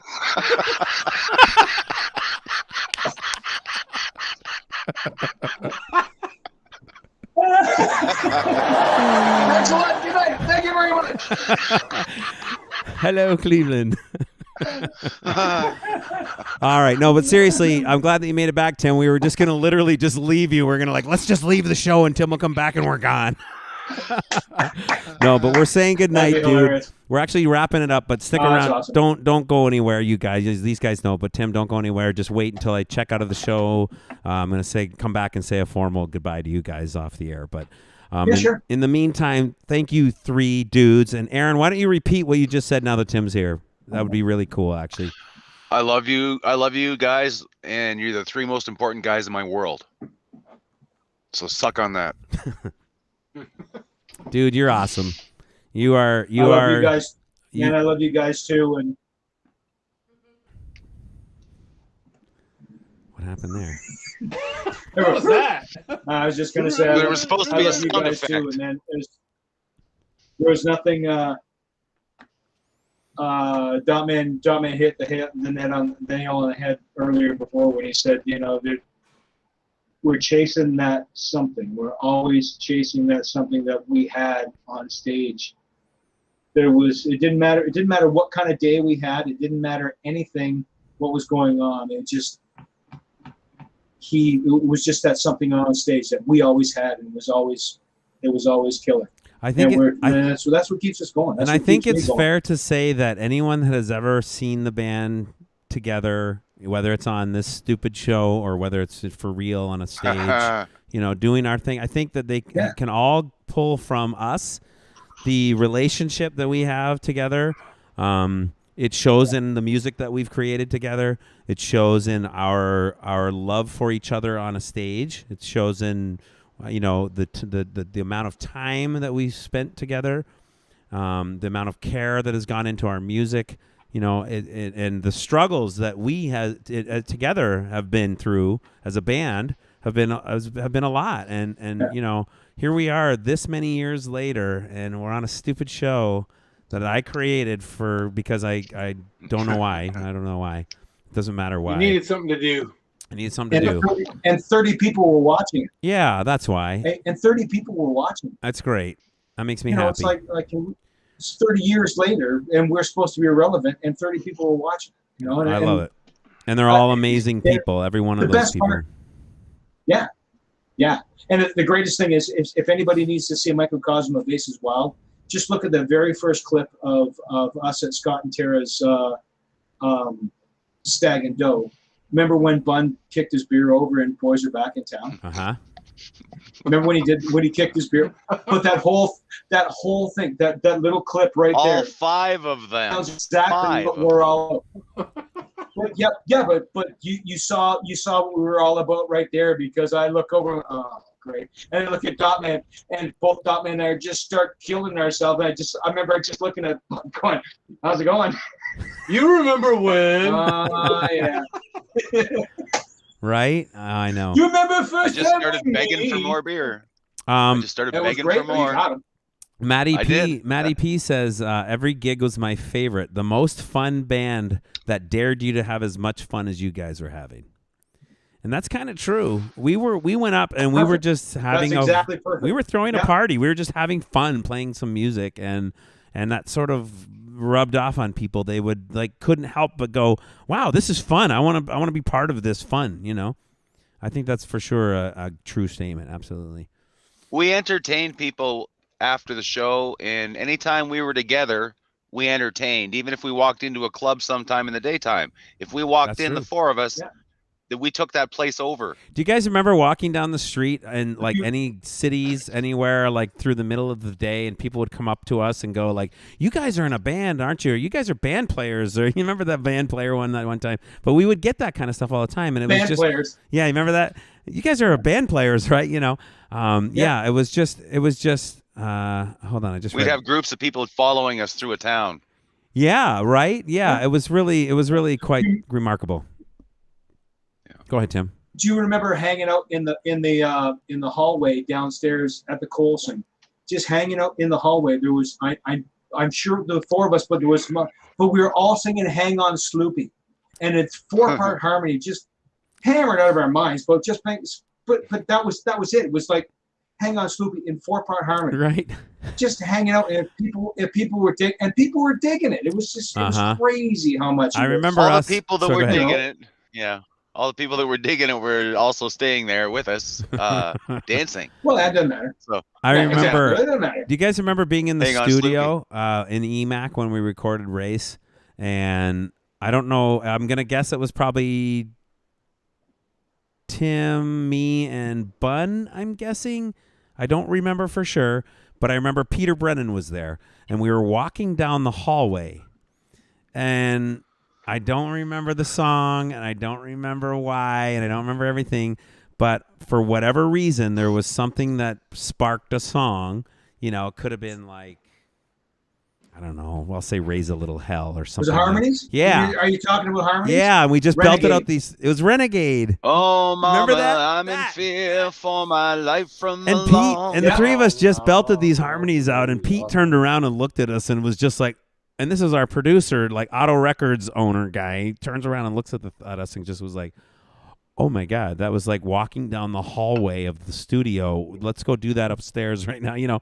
And it was really like, you know, that was something that we did. We could just do that shit sitting around a campfire if we wanted to. Sitting down in the band room of the Colson, we could do that kind of stuff. Yeah. There was nothing fancy mumbo jumbo bullshit going on. It was four dudes that knew how to do what they were doing, and we did it well with passion and love and care for each other, you know. I remember downstairs at the Colson, me and Bun buggered up. We just buggered up at the end. It was after a show, and Bun and I did More Than Words.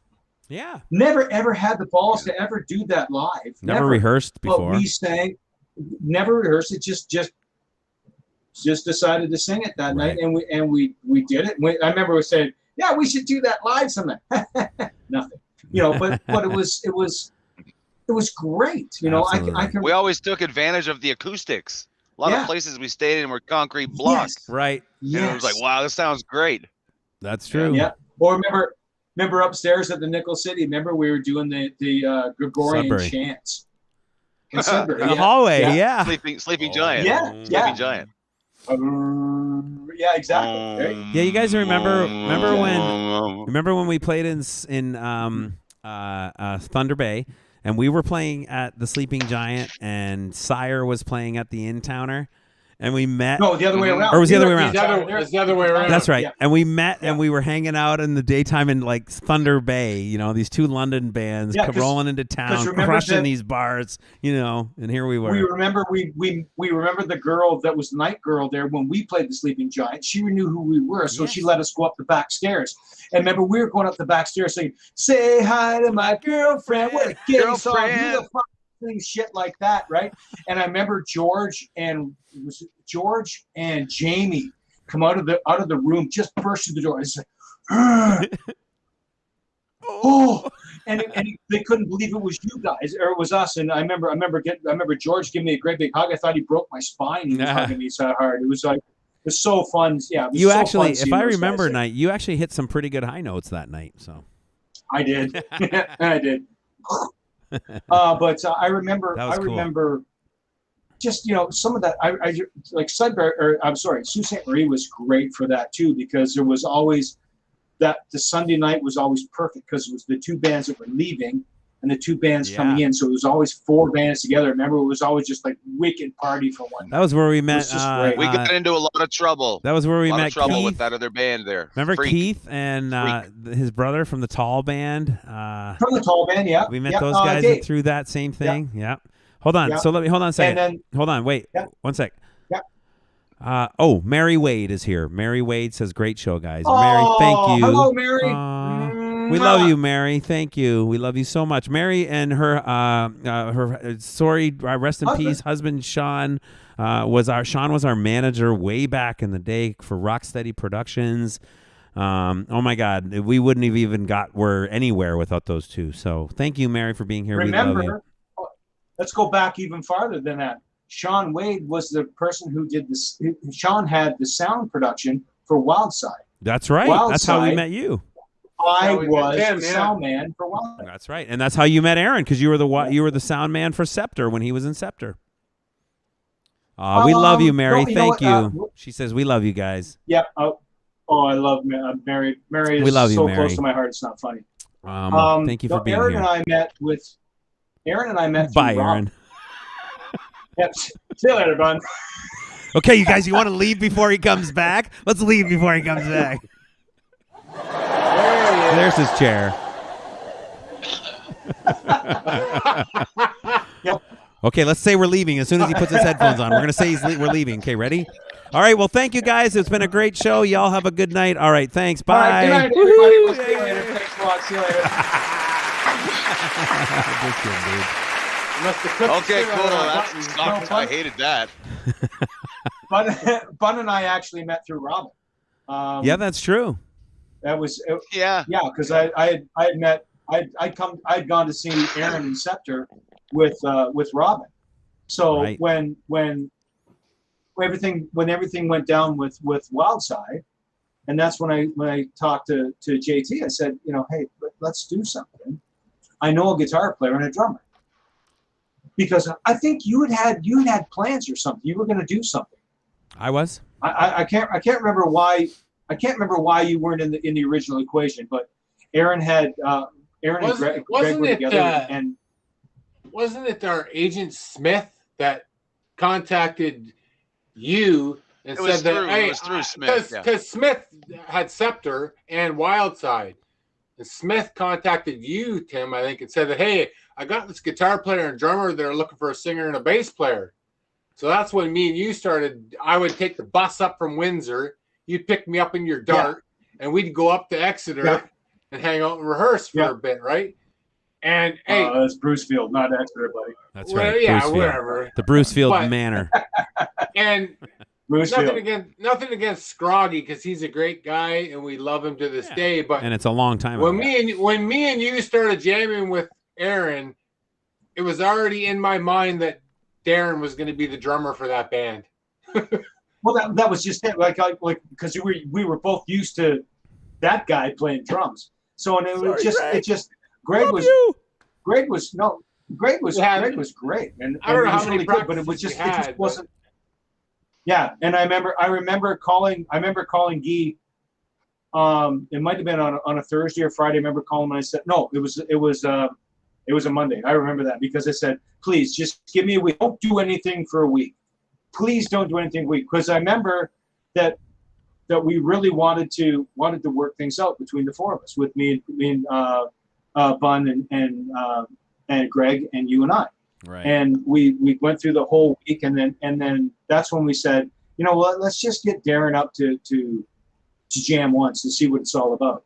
And I remember after the first song, that's when Bun went, yep. And that's when the four, that's when it was cemented right there. It was after the very first song. And not just that, like Dotman and I had already had a history together as being rhythm section, and I mean it's hard. You it's guys hard. were solid already. It's hard, right? It's hard to to drive a wedge between that rhythm section connection, because him and I already kind of had that going. We had already dabbled in creating original music together. We were best friends. We ended up finding this whole family tie that we didn't even know existed until whoa, okay. And I'll be honest, it didn't matter if Greg was the best drummer in the world. Darren was going to be the drummer that I played with. It just was the thing. End of story. And it's it's strictly because like Darren, I mean, Greg was probably had that same feeling with Rod when he played with Rod, right? It's a comfort thing. Yeah. And it's that when you play together, because that's the whole bottom end of the unit has to be like this, and for whatever reason, it was just missing between Todd and Greg. It was just missing that little bit. It was just missing that little thing. Oh, look at that! Look at you, the fireworks and everything. Yeah, nice. All for my birthday. But, Thanks, brother. Happy birthday, buddy. Thanks, man. I remember that after right there. Nice. I just remember at the very first song, after the first song rehearsal, went, yep, there it is. Do you guys remember what the song was? I think I do. And wasn't Lover Man. yeah, it was either it was either Mama Can or Dancing That Away. Anybody else? The only reason I say that was because those are the ones we had issues with Greg. I thought one of the first songs we did with Guy would have been Radar Love. Ooh. Because that was a bone of contention with Greg. That was one of the ones where it was always. Why am I thinking Cinderella? No, we never did Cinderella. I know we didn't like do Cinderella, but like No, we never did. I don't know either. Save Me. We did Like- Save Me. Like it was like I feel like We we did Save Me. jammed that song first, and it was I don't know, maybe I'm wrong. It's a long time ago. Well, first one we have I to don't know, I realize don't like this remember. was like over 30 years ago, pretty much. Like it's a long time. ago. Dot man, press your button. Well, yeah, because I'm seriously, I would believe it was, because I remember Greg Are we having, still in the air? Yes, sir. Are we still in the Greg air? having Yes, a little sir. trouble with Okay. Mama King. Right. And I remember Greg having a little bit of issue with Mama King, but also Dancing Idlewild, the beginning of Dancing Idlewild. Yeah, too. yeah. You might be right. So I'm pretty sure it was one of those songs. Marcus I had a Frank problem. over there says Peter So, Brennan yeah, was I a could- great guy. Peter Brennan was a great guy. Equus, Gilded Cage, George Scalf. Lots of local talent Peter has worked with. Absolutely, for sure. Angela Caldwell says But he's right. He's right. Benset Like Cal- Peter. Benset Castle. Yeah, It's, I love that place. Right. Benset Castle. Oh, it was great. So, all right. So There was listen. a lot So of magic went on. But do you remember the first time we all crashed out there? Do you remember the first time we all stayed there? I mean, I remember staying there I many stayed there a times. lot. Right. Yeah, no, but the very I first remember making all of our stage clothes. Yeah. And we'd be up there, and my mom would give us more chemical glue, and we'd be in there stitching and gluing pants together. We were just fried out of our heads. We would make lots of stage Then we go clothes. downstairs and entertain my mom for a couple hours with But conversations. I remember the very first night we stayed there. Me and I think Dotman and I were staying in the same room. We were crashed out in the room. Bun comes in and says, "Well, can I enjoy what you see?" And walks out. And me and Dotman are like, enjoy what we see? Wait a minute. What are you talking about? What are you talking about? What do we see? Oh, there's ghosts and stuff here. What? You didn't say anything about that before. What do you? Shut up. Have fun. That's great. That's Oh, great. do you remember taking over the Hessler Hotel? Yes. Yes. I remember that. For sure. I remember that. I remember by the end of the night. Guy was the DJ and Dotman went out behind the bar mixing drinks. I remember that. That sounds about right. That's Hey, hilarious. how about when bars would forget to turn their taps off, and they'd say, "Okay, guys, well, you just let yourselves out when you're done," and be like, "Okay," and then we check the taps, and the taps are open, and somebody in the band, I won't say who, would get right under it and just open the mouth and chug. It was You're like, crazy. I won't say Or who. helium. I won't say who, and Dotman's over there going. Listen, you guys. St. Listen. Thomas. Let's wrap it up. Let's call it a night. Let's let everybody go to bed and enjoy the rest of their night. I think we've had 20-something, almost 30 people watching for our entire show so far. It's been 3 hours, 3 amazing, awesome hours with my amazing, awesome friends. I want to wrap it up. And very little technical glitches too. Yeah, I'm getting better at this Can I stuff, invite buddy. everybody over first? I'm getting better at this Can I stuff. invite everybody over? You can do whatever Just you want. everybody, you're all invited over. All right. Everybody 30 of that us? hears my voice is invited to come and park on my front street, and I'll go out and we'll hang out. There you go. That's right. Oh, and by the way, y'all can come and have some. I want to say thank you to everyone that tuned in tonight. It's so awesome, and it's really heartwarming to know that 30 years later, that 30 people really still even care what we do, and just have so much fun. Right. You guys, I can't say enough. 2 albums, and thousands and countless memories that will go to my grave with me. That you guys are just part of it, and I love you all, and I love everybody that was here tonight. And let's do this again. Let's do part 2. Right? We'll have some new Yeah. music. We'll have some new stuff. And I might even make more Let's videos. do that. Oh, and by the way, Guy, thank you so much for the videos. Thank you so much, man. Those things Yeah, are awesome. buddy. They're awesome. Amazing videos, buddy. Amazing. Thank you, man. It's my pleasure. I'll be honest with you, and Barb knows, she can attest to this, that while I was making those videos, it was a lot of work. I'll be honest. It was a lot of time. It was a lot of work.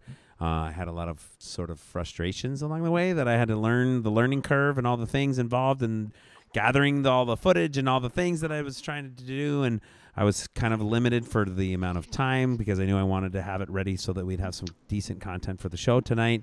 But in all, it was like a great walk down memory lane for me because I got to see all this stuff that from all of us that and it's all in one location now called ACES Wild, where any one of you guys can have access to that folder where everything that you have all sent to me and anything that I had footage from the basement of my old house that you guys didn't know existed, for example. That's awesome. Right? All that stuff is there for all of us in one folder. And the videos that I made using all that cool shit will be on YouTube for everyone, digitally forever to be able to go and watch. And and it really was a great experience for me to sort of be able to do this. And honestly, it just felt like I was doing it for you guys. Like, here it was my birthday. I realized whatever, but I wanted to do this as like a gift for us, for all of us, not even just for you guys, but for me too. This was something for us as a band, for us guys, the four of us. Even if no one else, we had 20 people watching the whole night, 20, 30 people. Even if no one else gave two craps about any of that, which I know they do because they're all amazing, beautiful people, but I'm saying that they're still here. It was for us. Like I put that together for us, and we can share that with everyone that we care about, and we'll have that forever. And it's been something that we've shared a lifetime together almost of this stuff, and it really felt good. It felt really good for me to be able to just kind of put this together all along, knowing that you guys are going to see this eventually, and I know you're going to be happy when you do, and it's something that we can share and have forever. So anyway, that's kind of what it's all about. So thank you guys, and I appreciate that. It's not over yet. I'm not dead yet. I'm excited for some new music. We're gonna record some new music. I'm not dead yet. All right, you guys. So everybody, thank you for tuning in. For your birthday, Guy. For your birthday. Thank you, man. Cheers, you guys. Happy birthday. Brother. Love you all. I'm so happy that you guys could be here. Cheers, everyone. Fireworks going off for my birthday just at the right time. Yeah. I love all you guys. Barbie's. I love everyone for being here. Thank you so much for tuning in tonight. It was a special show for me, as I'm sure you all know. Episode 30 of Bands Across the Water. Holy crap. JT was episode 1 back on November 1st. Second time on the show. Thank you. Unbelievable. It's been quite the ride. I thank you all. Seriously. Come back anytime. Greg Scroggs says, awesome to see you, all of you, and keep up the great work on your show. Thank you. Thank you, Greg. Miss you too, man. I'd love to come out there one of these days. Love you, Scroggy. Yeah, man. You got my email. Use it up. Thank you all. Thank you, Chris. Thank you, Ray. There's Chris. I could have brought him on. Why is he here now? Chris, I was trying to get you on camera. Come on, Chris. All 1 right. minute. 1 minute. Give Chris 1 minute. He deserves it, man. Give Chris a minute? If you can afford it. All right, Yeah. Chris, you got 1 minute to tell me you want to come on camera, and then we'll bring you on for a second. 1 minute. 1 minute. Somebody give me the Jeopardy theme song. Let's get it. Come on and tell us whatever you want to tell us. Anyway, you guys, I want to thank you for being here, though. Seriously. Poor Barbie. Barbie's going. She is. She's giving me the evil look over there. Yeah, she's like, can we wrap this up? I want to spend some time with Barbie's you. saying, wrap this shit up. I haven't seen my man for a year. You're not kidding. It's been going on for about an hour. She's looking at the clock. I know. Right on. So are we, Christina. So, thank Barbie, you. So I'm still coming over for a gig, right? Yes, please. Tonight. Get over here, everybody. Oh, she's like, no. Let's have birthday cake from a distance. Hello. No, Yeah, no, I'll be not over there, tonight. buddy. Okay. I'll be over there on the street. We'll chat in a minute here, I'll okay? see you shortly. Don't go away. Let me wrap the show up so we can be done, Yeah. and we'll be back, all right? Okay. All right, you guys. Everybody, hold on one second. Thank you, Aces Wild fellas, for being here. I love you three. We're fucking brothers. Of you and you and you. All right, let me say goodnight to everybody. Wow. I'm really, really super happy. I'm very excited to have had a great show with these guys. Thank you all. I know it was kind of long, and I know that Barb's giving me the dirty look over there. But seriously, it was really awesome to spend this time with these guys. And everyone who was here, thank you for being here. Seriously, Bands Across the Water, like, this to me was like, this is what it's all about right here. I just brought you, like, my lifelong band, you know, and I came across the Detroit River to get here too. So it's across the water, legit. Right. Thank you, Matty P. So great to have you guys in the audience. Sporty. Thank you. Pat. Thank you. Christina. Thank you. Barb. Thank you. Greg. Thank you. Ray. Thank you so much. All of you guys. So great to have you here. Don't forget, next week, I got another great show. I'm excited. Don't forget. It's going to be a good one. Check it out.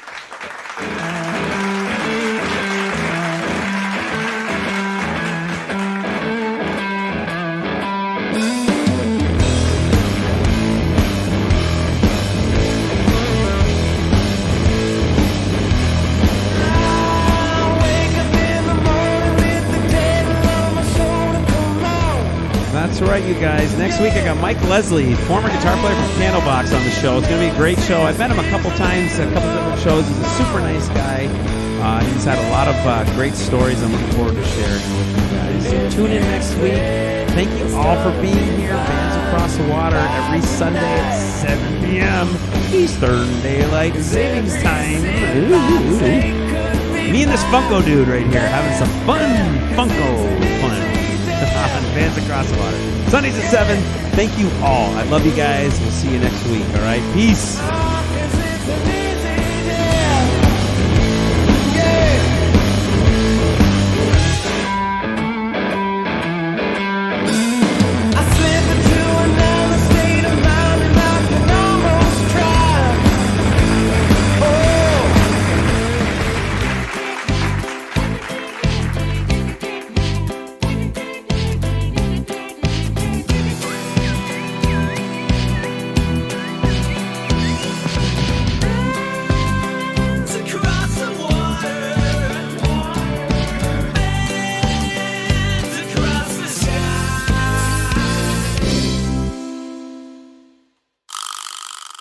Oh no! Oh no! Oh no!